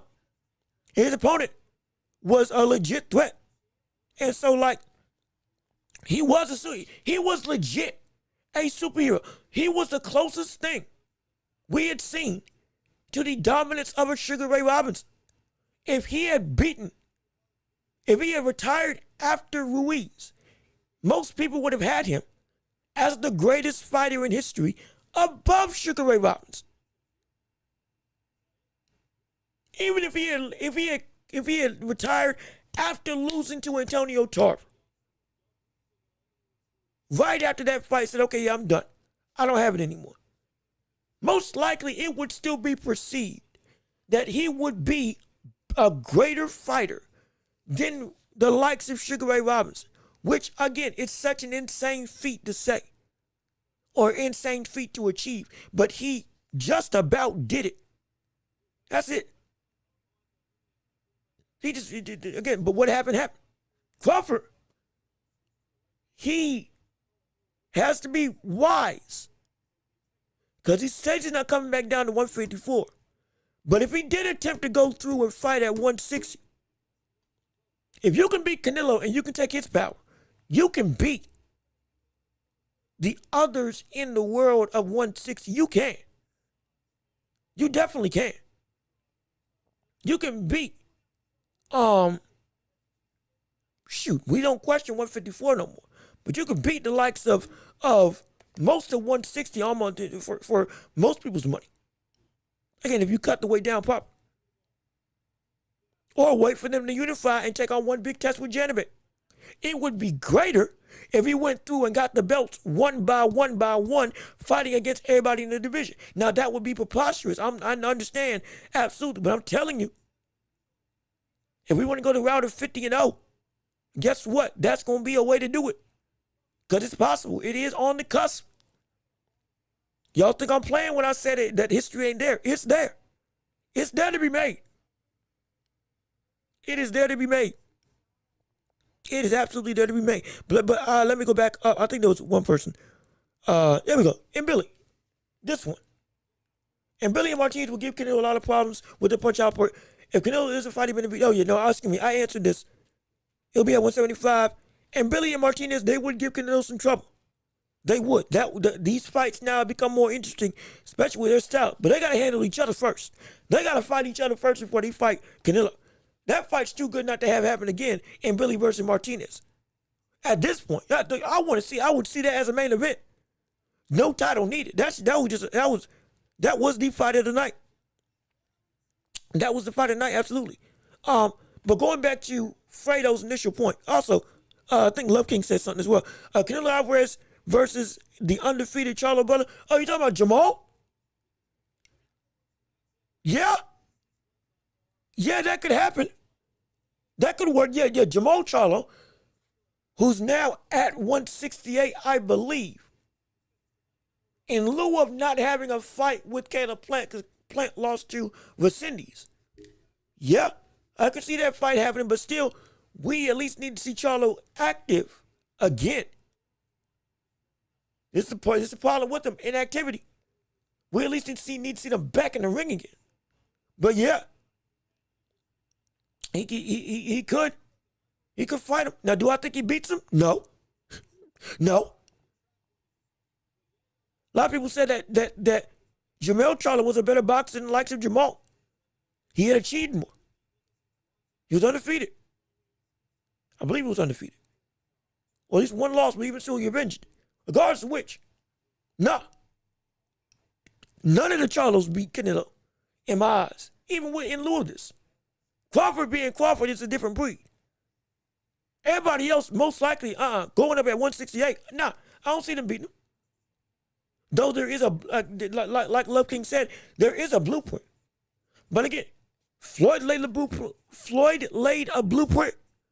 Golovkin laid a blueprint.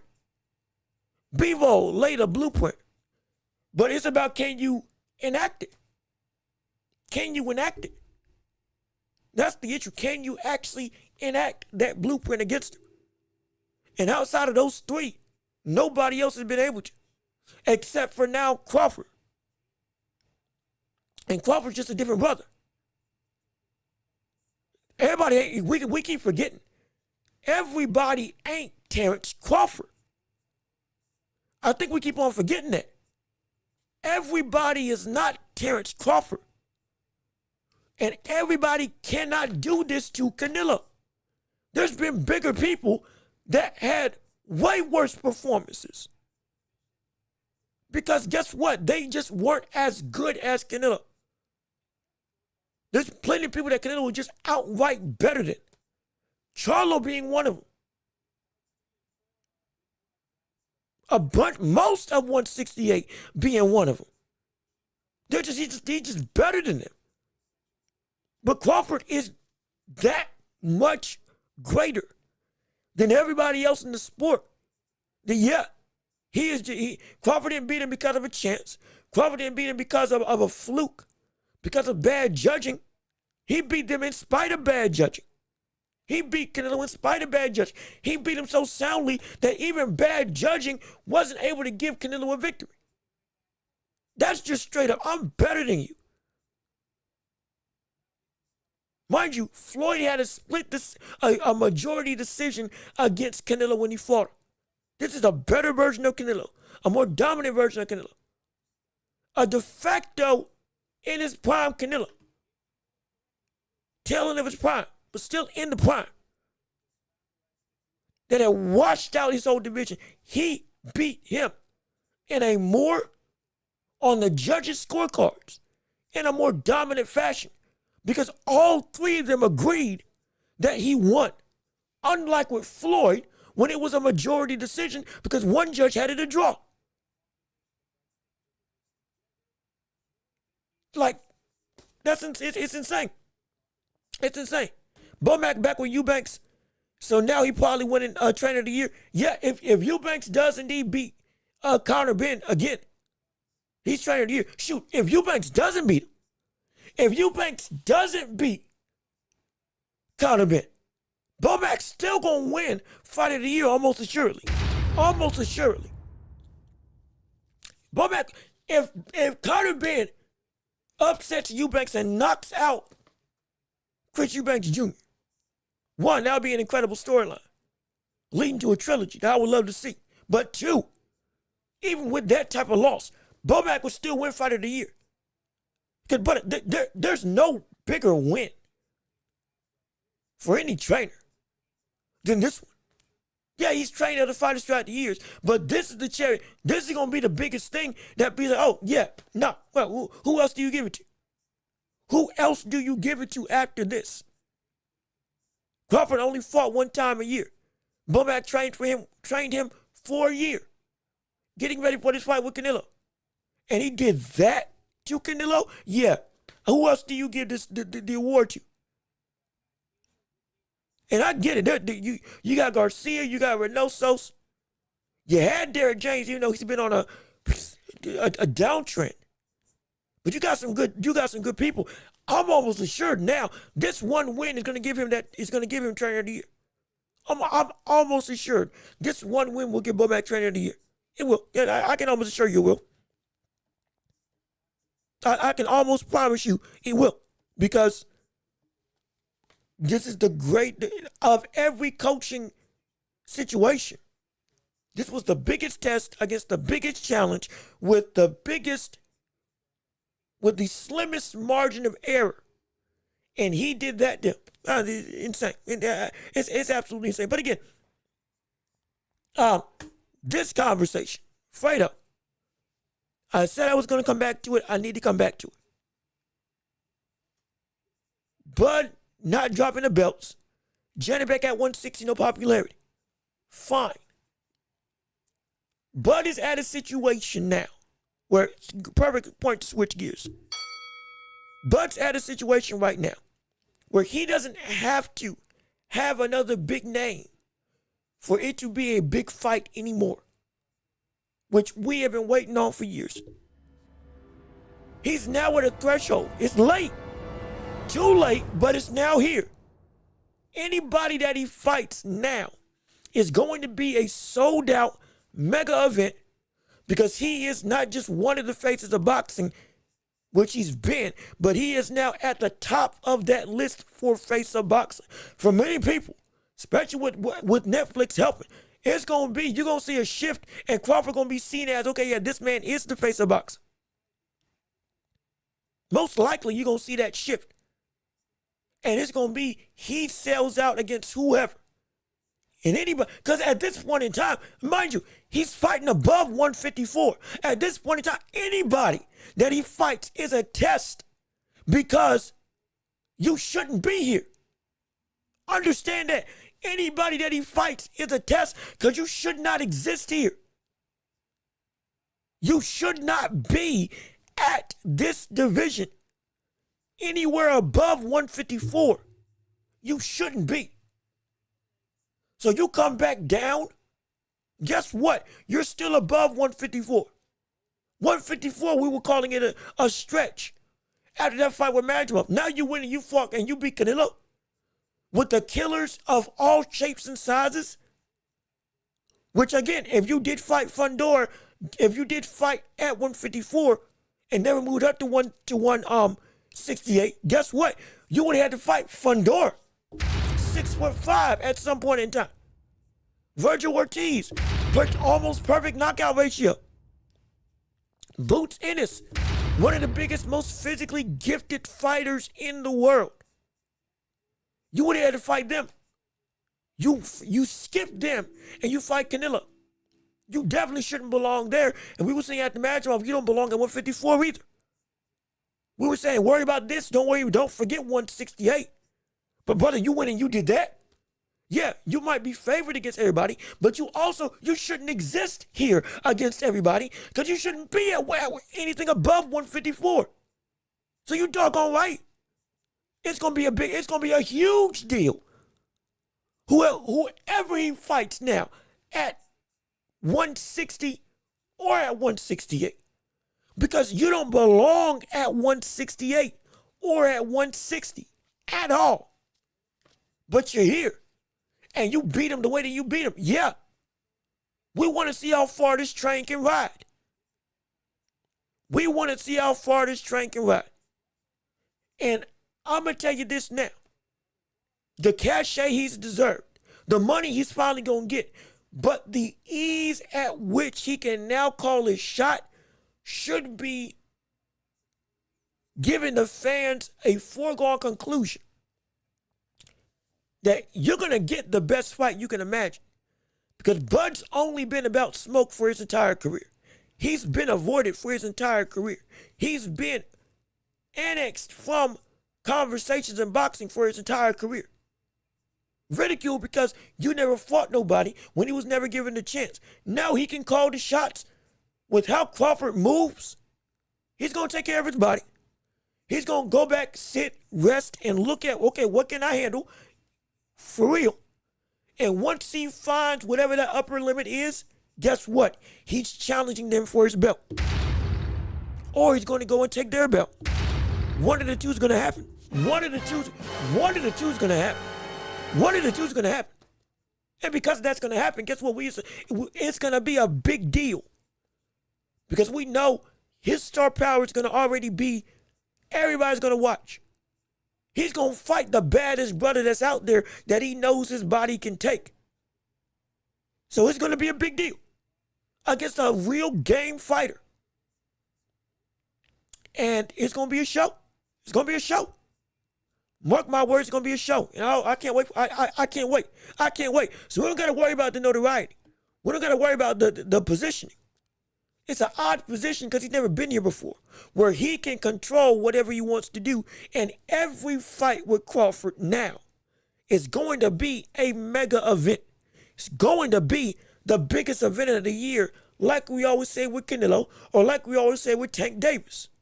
It's going to be like that. So he can do whatever he wants.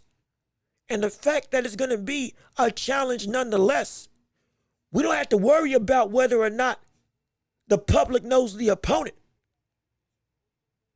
Because we know it's going to be a good fight because the opponent's going to be the best that's out there.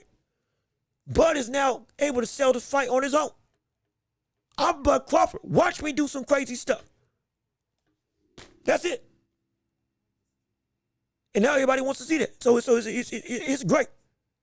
It's an odd position because it's a position Bud's never been in before, where he can call whatever he wants as a shot. And he can sell by himself without anybody saying you can't draw, because he can. And now I can fight all the best competition and you'll come out and watch. Because now you know, now my talent spoke for itself. My talent spoke for itself. That's a big thing. My talent finally spoke for itself, and now you listen. But let me see. This is why I watch this channel. You speak off. Hey, look, I appreciate it. Look, again, I'm just a humble man talking what I see. I may be wrong on things. I may be right on things. I'm just here to hopefully help you to be entertained, help you have some fun, help you enjoy yourself, and help you want to see what we got going on. Absolutely. So it's a great thing nonetheless. So I do appreciate the kind words. And again, if you like it, and if you haven't already, keep on liking the stream. Please go ahead and keep on sharing the show and help us get this show out to the masses so we can tell everybody exactly what's going on right here on the hottest show in all the globe. The Watchable with me, your host, Jean-Luc Welch. But again, we got to kind of breeze through a little bit. It's already, an hour 35. It's been such great talking point throughout the show, but we do want to make sure we cover everything that we can. So we can make sure we keep on speaking facts for everything that we got on the docket for today. But let me see, Trip G, how you doing? Good to see you. Thank you for tuning into the show. So glad you're with us on today. Absolutely. We appreciate you coming through.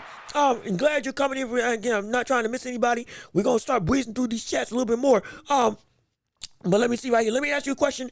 Tank and Bud on pay-per-view main eventing separate cards in America against Welch and Jose Benavidez caliber opponents. What card sells more? I think it's Tank. So if it's Tank versus Roach, yes, that fight will sell more because Tank and Roach has been a built-up rivalry that people want to say, Tank, you lost against this brother, and there's a story that's going to draw people into it a lot more than a Jose Benavidez-esque level opponent at super middleweight. But again, that would have been the case if it was Canelo against an average Joe of a fight. Or that would have been the case if it was a Canelo in the same situation versus a Tank and Lamont type card. We were saying we were saying in the build-up of this rematch with Tank and Roach when it was going to happen, if Canelo was fighting Benavidez, that would have been the only other fight that would have been a bigger fight than that. And Canelo Crawford. Outside of those two instances, there wasn't a fight bigger in the year than the likes of Tank and Roach. There wasn't. Devin Haney versus Brian Norman, that fight as big, it's going to be huge. But that fight it's a co-main. That fight's a co-main event. The only other things that would have been bigger than a Tank Roach rematch would have been Canelo Crawford, Canelo Benavidez, or the likes of Canelo Crawford, Canelo Benavidez, Ryan Garcia, Devin Haney, rematching. Those are the only three bigger fights. Or Shakur versus Tank. We'll say four. There would only been four that would have been bigger than that rematch. Because the context and story behind that rematch has everybody saying, let's see if it's a fluke or not, on top of Roach became a legitimate big star. Tank became vulnerable, but not beaten. Officially, people feel that somebody was robbed. People feel that somebody can take the power of Tank and all of a sudden he can box with you and beat you.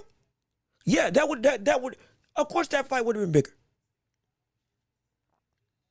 So I'm not so, but so even with a Canelo fight, that one fight, yes, would be bigger than the fight with Crawford versus a Jose Benavidez type of opponent at 160 or at 168.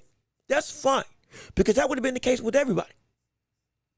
But outside of that, nah, Tank ain't got no leeway like that no more.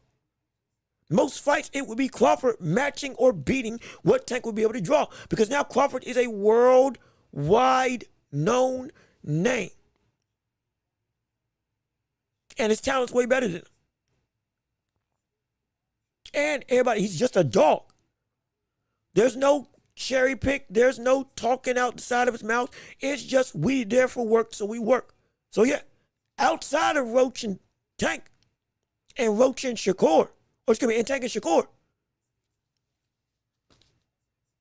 most of Crawford's fight at this point going forward most likely would outsell and beat Tank if it isn't one of the big names that we know Tank wants to have. That's that's at this point in time, that's the truth. Let me see. He's now the face of boxing. A-side through and through. Yes, he is. Yes, he is. Yes, he is. There's no more question about that no more. At least in my opinion, there's no more question like that no more. No fight will sell more than Bud versus Benavidez, in my opinion. Yeah. Yeah, again, the only fight that would come close, and we're talking about Jose Benavidez, the brother that he already beat. That level of opponent at 168 would already be able, by Crawford's own self, to sell and beat out most of other fights because of where Crawford is right now. He's at the level similar to Canelo where now everybody's able to see him, wants to see him, will pay to see him, and he is an event all to himself. Like with Tank, like with Inoue, like with Canelo. But he's facing off against competition like Inoue. So, on average, from this point on, his cachet is going to be bigger. It should be bigger. It's going to take Tank to have a mega type of fight to get and beat those numbers that Crawford can put up now. It's going to. It's going to take that type of fight.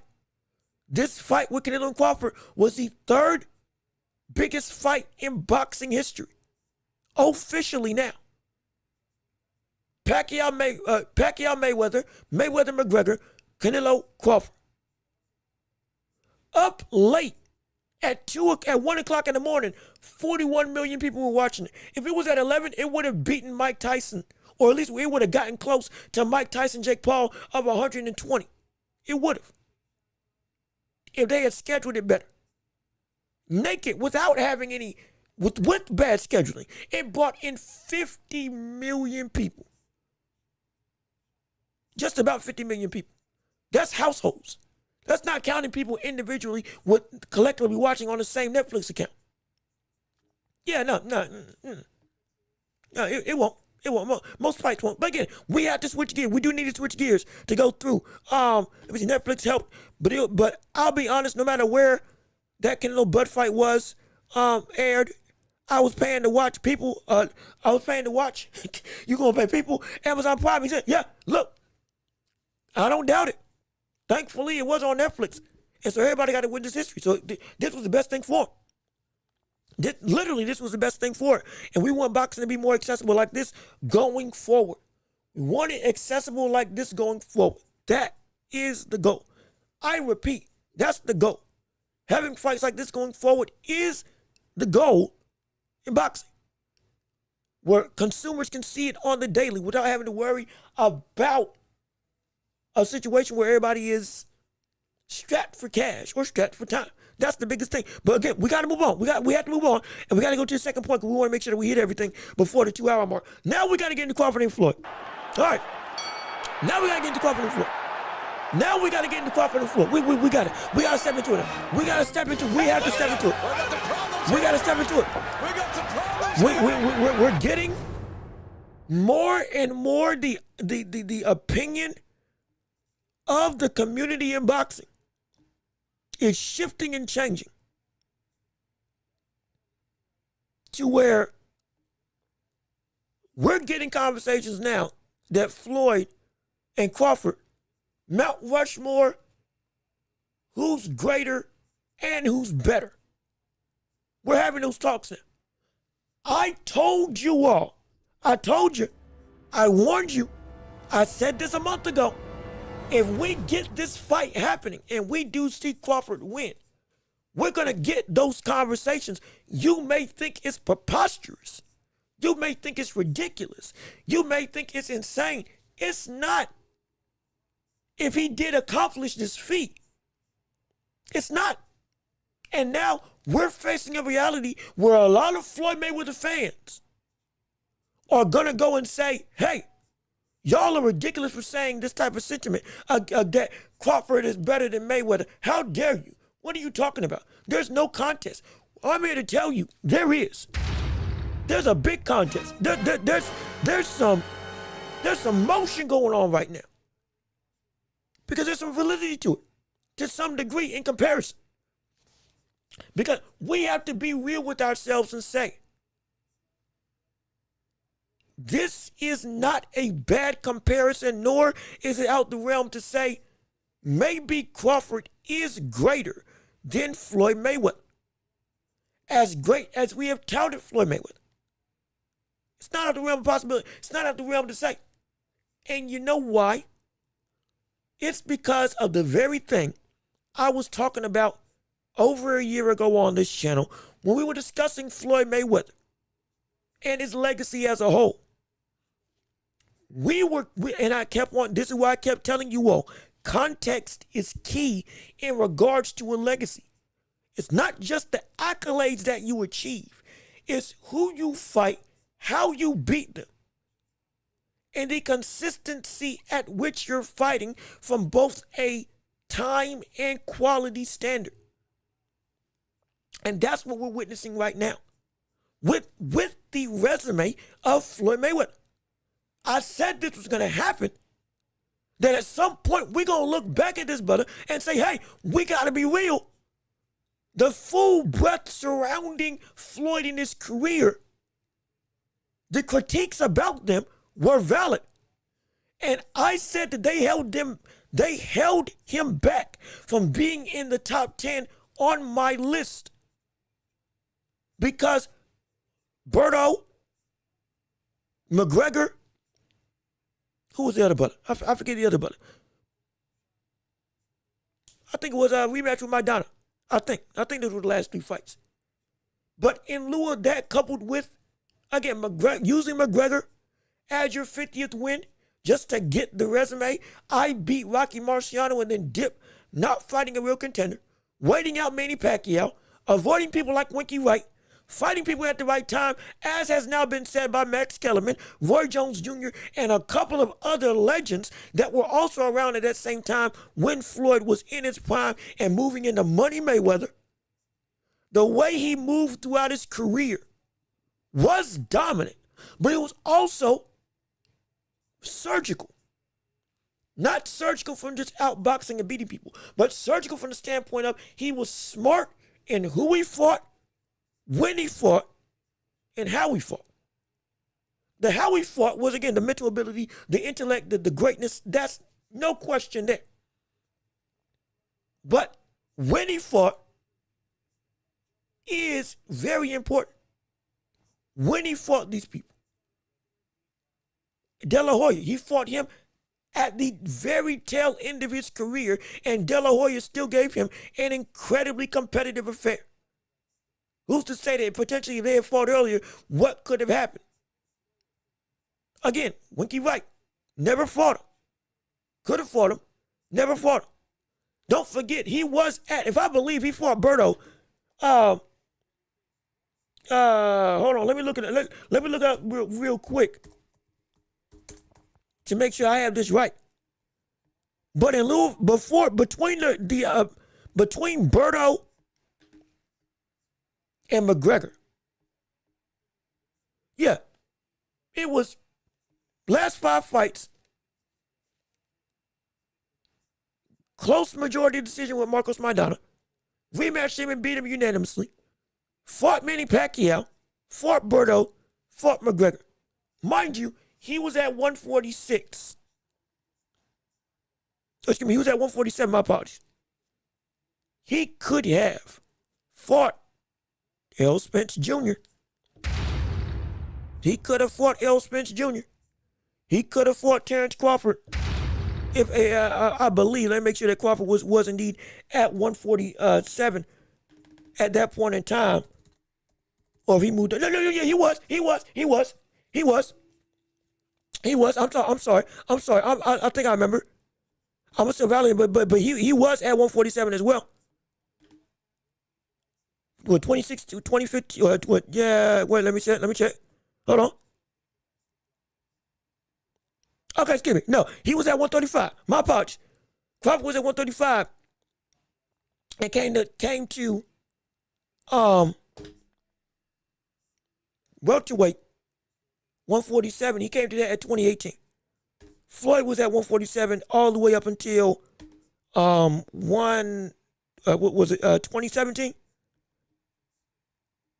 14, 15, 16. Okay, yeah, 2017. So 27. Excuse me. He couldn't afford Terence Crawford. Though he might be able to come down the weight.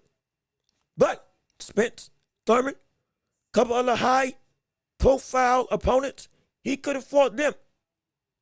At least somebody respectable, especially outside of McGregor.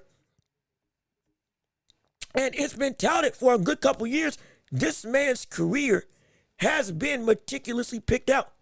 Just like what we see with Tank doing in his career right now. Though it's not nearly to that same degree. With Castillo being seen as he did beat Floyd the first time. A lot of people saying that Castillo beat him the first time, which I do not understand. Or in terms of, I don't understand how Castillo did not get that win. And a couple of examples that I can't even think of right now. Or rather, I can't bring to memory. But I know that they exist. This hurt Floyd Mayweather's ability to have, what's going on? Wait a minute. Hold on.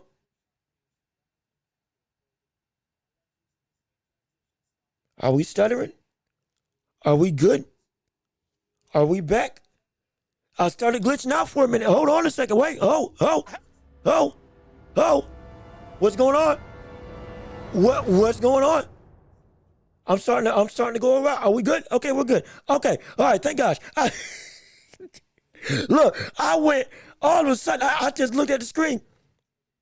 I got choppy. Look, hey, it's still glitchy. Okay, hold on. Wait a minute. Wait a second. Hold on. I'm moving slow. Okay. Also, Stevie, how you doing? Thank you for tuning into the show. Appreciate you coming back, man. So glad that you're here. I've been meaning to hit you up for a minute, but I'm glad that you're back. I'm glad that we get to reconnect. Hopefully you're enjoying the show and you're loving the conversation. I don't know what I did? One of these tabs took up so much doggone memory that I was glitching out. Yeah, all of a sudden I started looking like a PS1 NPC. That was bad. That was really bad. We should be back now. Thank God. Okay, thank you. We're back. That's good. Now let's get back. Let's get back to the conversation at hand. Oh man, let's get back to the conversation at hand before we start glitching out yet again. But let me see. What was I saying? Yeah, Floyd, the movements that he did throughout his career that I brought up, and again, look up for yourself other things that he did in smartly waiting people out and or avoiding competition with people that was going to hurt him in the long run. The cachet of Floyd kept pushing him in those conversations, which again he deserved, of one of the greatest in history, absolutely. But when a real one did indeed come along, that all of a sudden, hey brother, I'm undefeated. I'm catching up to your resume and I'm on the other side of the coin. I was avoided and I beat definitively every single one of my biggest ops to date. And I also took risk that you never would have taken in your life, it brings into perspective, hey, people gonna say that this brother better than you. And guess what? They got some validity. They have some validity to it. I'm telling you, they have some validity to that conversation. Don't let the rose-tinted glasses of what Floyd Mayweather is skew you from the fact that Floyd would have never, ever fought this version of Canelo. If Canelo was this good, forget the weight.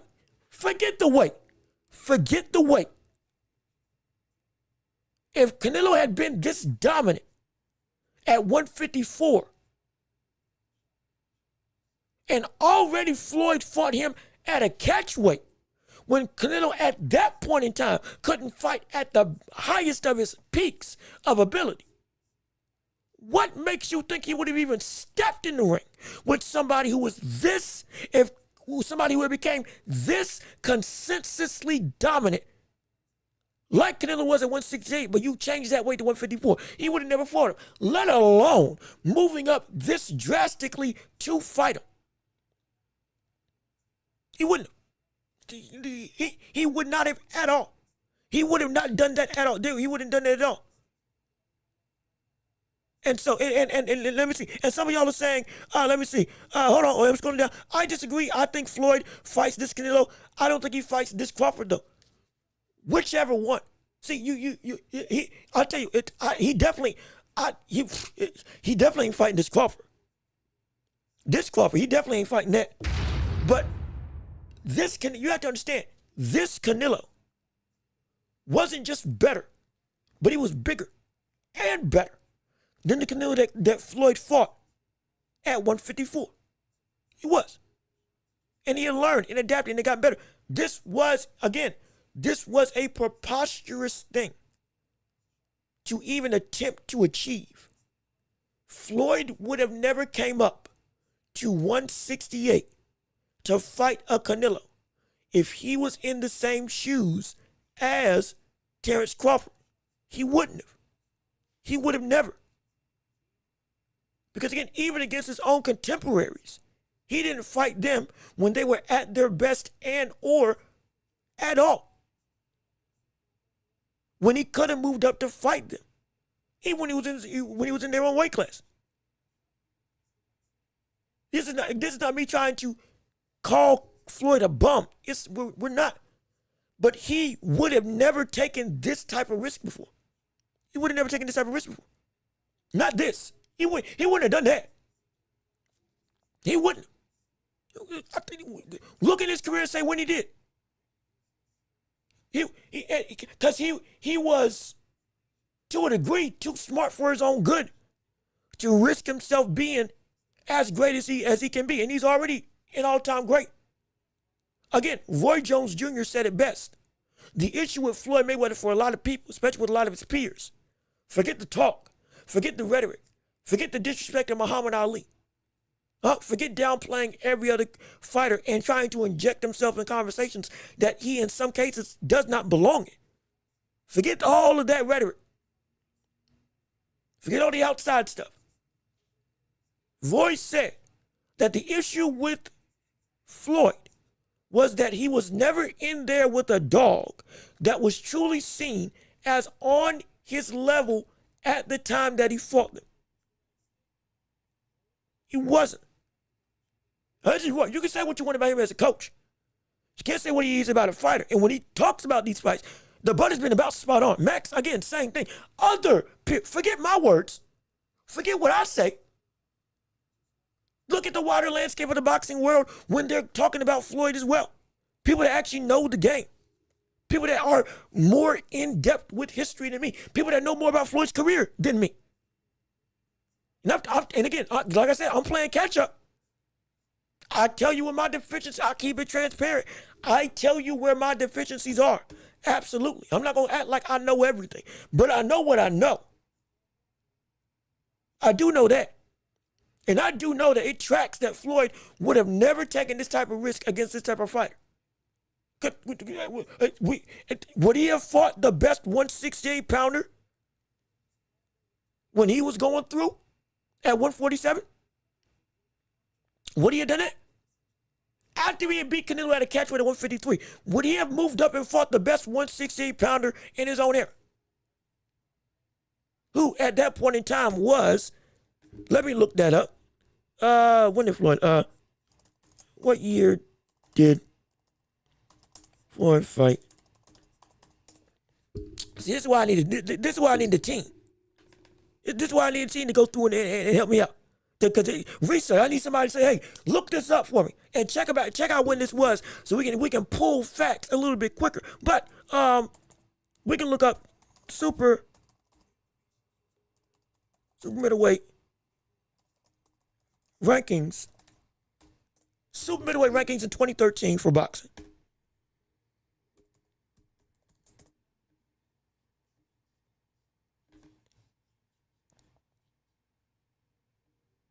Here we go. BoxRec. Oh gosh, I did not. BoxRec got a catalog of pound for pound list for decades past. I did not know that. Wow. Okay, that is very intuitive. Okay, and this is using the rings rankings.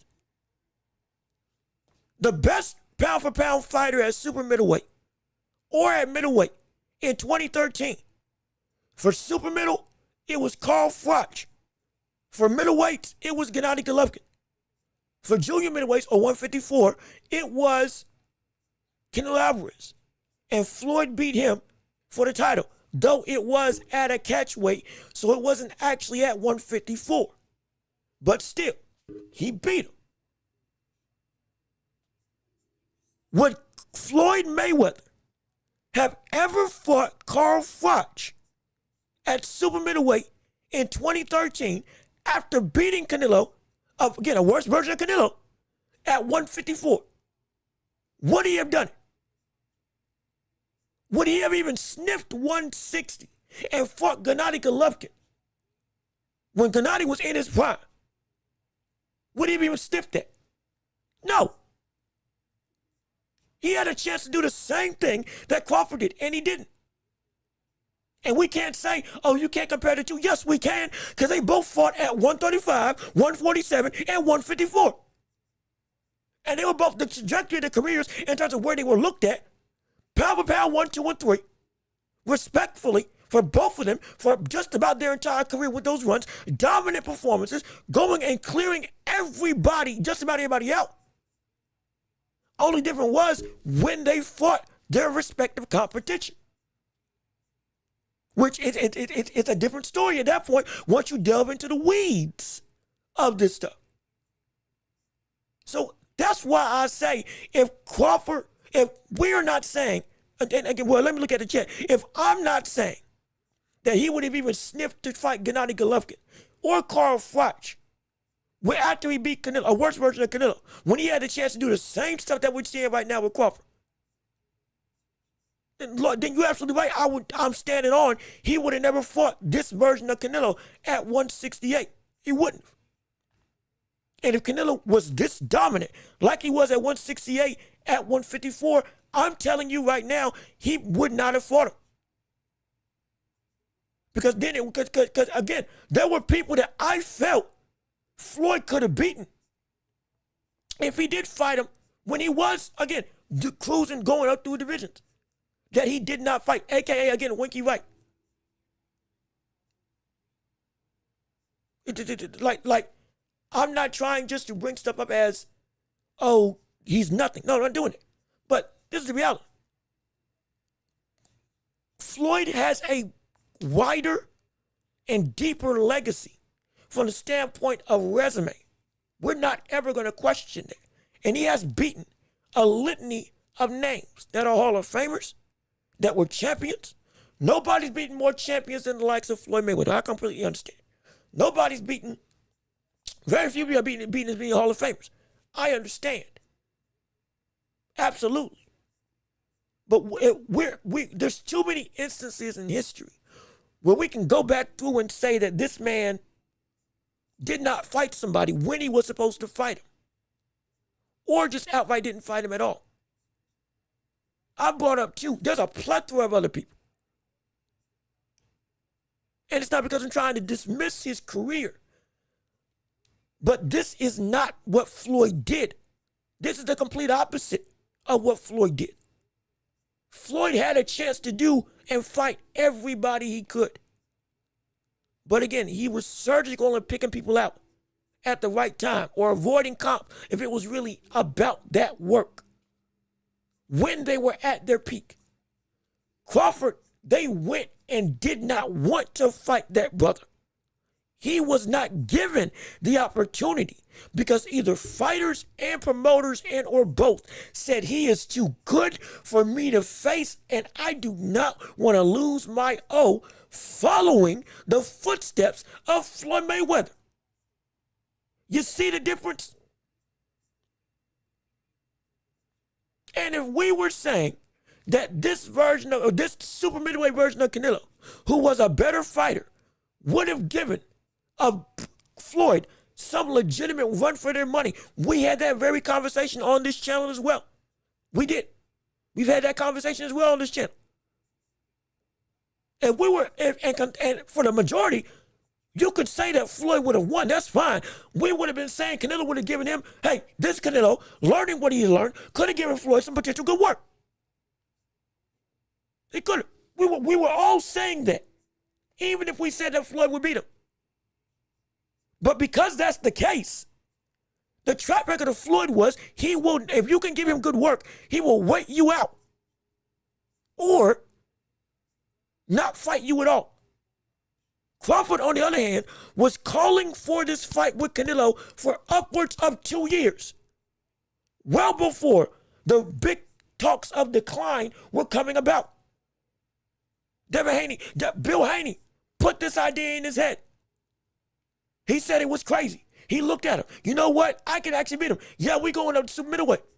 2 years before this fight was even taken, Radio Raheem said this on the Sean Porter podcast. The Porterway podcast, excuse me.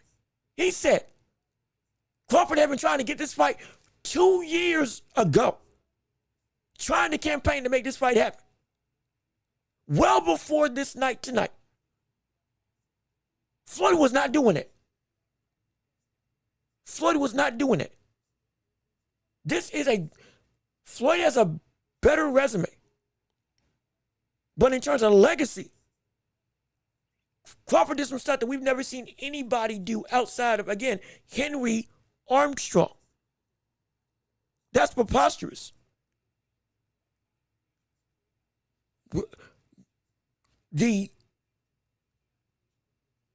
Crawford's greatness now is defined by the fact that he was never given the chance.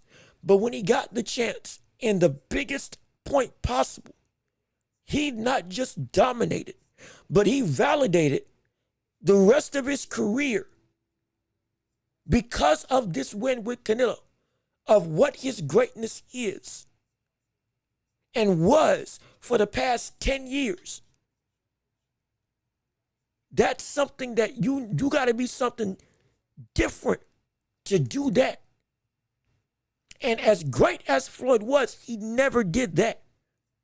He never did that. Never did that. We're not putting Floyd, or excuse me, a lot of people are looking at their list with Floyd Mayweather and saying, is this brother really belonging in this top 10? Top 5? And even if he's there, guess what? Even if he's in that list, guess what? Most people are putting Floyd within the top 10, but Crawford within the top 5 after this fight, and for understandable reasons. Not just because of recency bias, though I know that is a valid thing to have, absolutely. That's a valid criticism. You're letting the moment sweep you away. Like when people were saying that Usyk was better than Ali, letting the moment pass you by. Or letting the moment overshadow you. I get that. I get that. Absolutely. You don't want to let recency bias cloud your judgment. Absolutely. I get that completely. That's why I try to put everything in as much context as possible. But because of that, this fits the contextual bill to make this conversation a valid conversation. We got to be real and say that Crawford's legacy might at minimum be on par, and at best might be better than Floyd Mayweather. And as a fighter, we really got to start saying, is this man better than Floyd? Because if he's one of the 10 greatest I've ever seen, in most people's accounts, top 5, guess what? If you have Floyd there, where do you have him? Because where is Floyd, where is Crawford now in comparison? And depending on the gap, some people going to have him moving down. In terms of Floyd Mayweather, I'm serious. Those conversations going to come up. It's an insane thing. I'm not trying to stir the pot. This is the real benchmark. We have to talk about this. We got to. Like we have to. But let me keep on reading. Good guys, y'all were commenting asunder when I was talking. I'm so sorry. I didn't mean to leave you out of it. Let me see. Trying to go through. This thing's loading slow. I'm trying to find people. I'm trying to talk. Yeah, okay, yeah, I agree. Floyd absolutely doesn't jump 3 weight classes to fight Canelo. Yeah, no, he doesn't do that. He doesn't. He had a chance. He could have. He had the power. He had the ability. He had the cachet, and he had the talent. And he was perceived to have the talent to do that very thing. But he didn't. Now that's not bad, but it's not. We're not going to hold that against him that he did not. But if somebody did do that, guess what? But they get respect that can push them over the hump. Because that's something that, again, we've only seen somebody do one time in 100 and so years of boxing. So you doggone right that this is something that is going to shift the dynamic of how we view who you are versus Crawford. If Crawford does something that even your greatness could never achieve, that you didn't even attempt to try to do. That most didn't attempt to, that almost everybody did not attempt to try to do. And if they did, they failed. That's the thing. Canelo Cotto, Maidana Berto, legit wins. It's only Pacquiao. You be talking about, again, Berto, he fought late. Maidana, he should have lost, or arguably, he should have lost. Castillo, he should have lost. Cotto, he fought late. Canelo, he fought early. We all acknowledge that when he fought Canelo, he fought Canelo in the same way that Munguia fought Canelo recently. Munguia was unprepared, not better, undefeated, dominant run at middleweight, moved up, beat Ryder worse than the way Crawford beat, worse than the way Canelo beat him by knocking him out. But guess what? He was not on that level at all. Young lion, old lion dynamic. You learn from me. That's what we all acknowledge. That's what Floyd and Canelo was. And guess what? That's a great win for Floyd. This Canelo is not that Canelo at all. At all. This Canelo, when others were at that same point as Canelo, in Floyd's own era, he waited them out or did not fight them. That's the truth. That is the objective truth. People that were at the same level that we see Canelo at right now, he did not fight them, or he waited to fight them later. That's the truth of the matter. That's not me trying to be biased. I've said this for years. I have said this for years on this channel. And before I started this channel, talking about Floyd's career. Not because I'm trying to diminish him, but because he got away with some stuff that Tank's getting away with now. Where do you think Tank is getting this mentality of not fighting Shakur, not fighting Lamont? Get your dollars. Do work without doing work. He got that from Floyd. And crazy enough, Floyd did work before he stopped doing work like he used to do when he was Pretty Boy Floyd. He did that's just the objective truth of his career. And so because of that, guess what? Somebody did the other end of the spectrum to Floyd and was successful. So we got to give that some credit of, hey, this buddy, he might be better than him. Because Floyd couldn't do that. He didn't even try. Most didn't ever try to do that. That's what we're saying. And so, and so, like, that's the thing. In Floyd's defense, Bud was a very big 140 and 145 pounder. I can tell you he has a lot less trouble making 154, 160, and 160. No, you probably right. But the issue was we didn't know that. Even with us saying he can make weight at 167 more comfortably, most of the detraction was, hey, you are not a natural 168 pounder. Even if you walk around at that weight, you haven't been molded in this division like Canelo.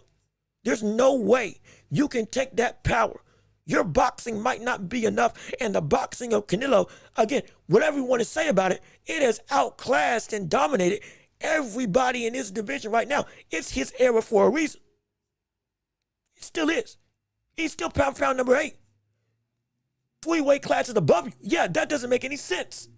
You shouldn't be able to beat that. You shouldn't be able to beat that. But he did. With no mind you, remember, no rehydration clause. So Canelo could come in at whatever weight he wanted to as well.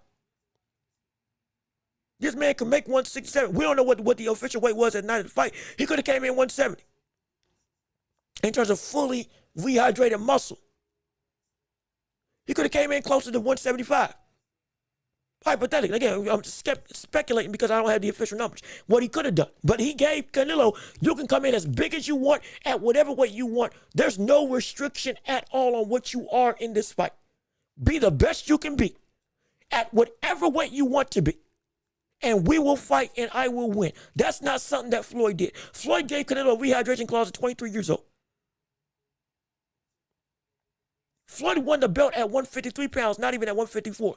Canelo couldn't even make 154. And he couldn't rehydrate up to a certain point either. Don't forget that.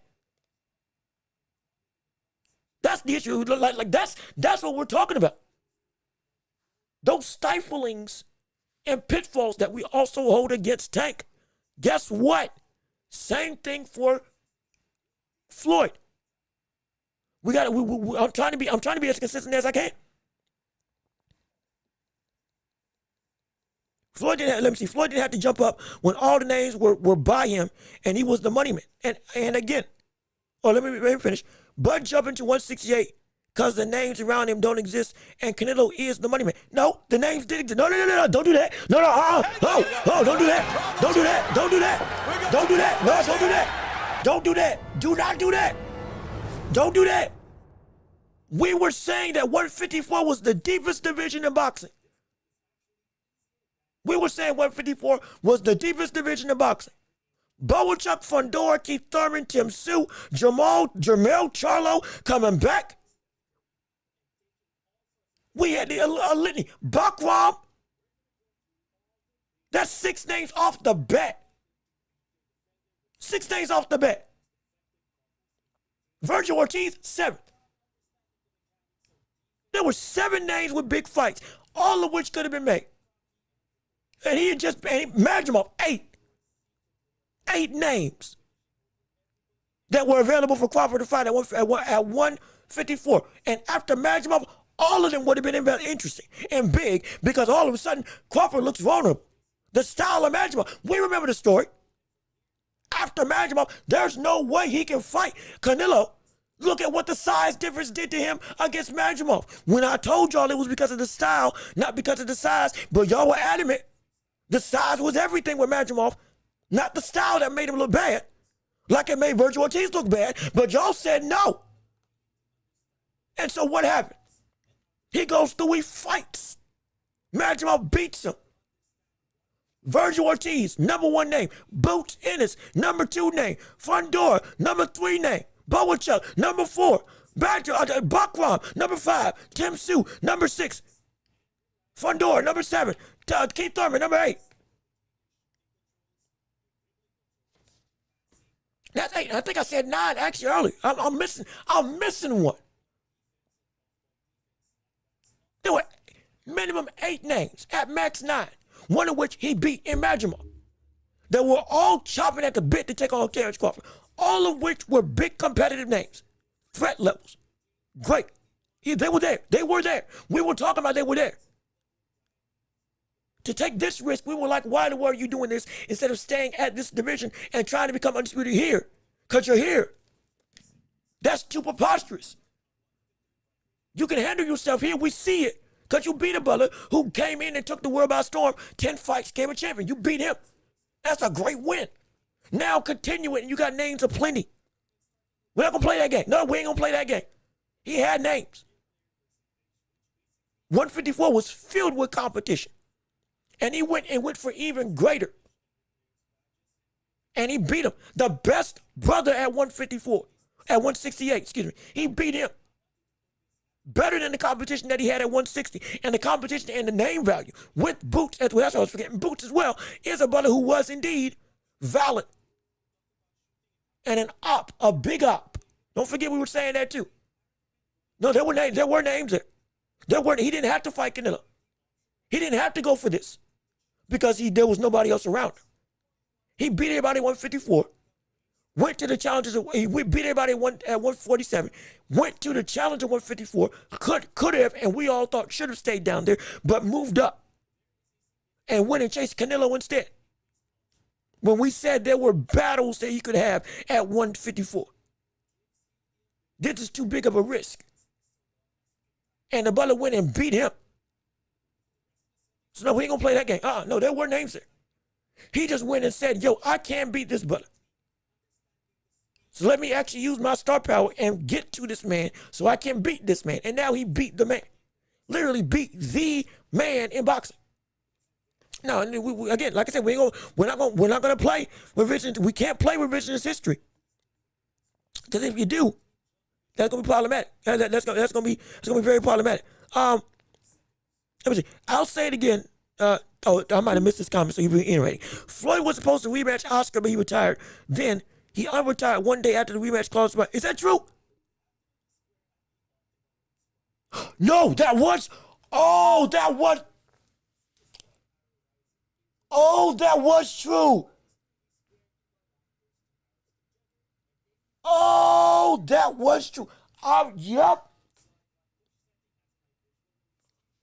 Yep. That was true.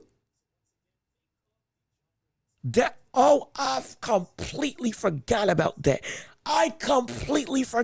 that. Floyd was supposed to rematch Oscar, and he retired after that fight. And he came back a day after that rematch clause expired. I completely forgot about that. With the trouble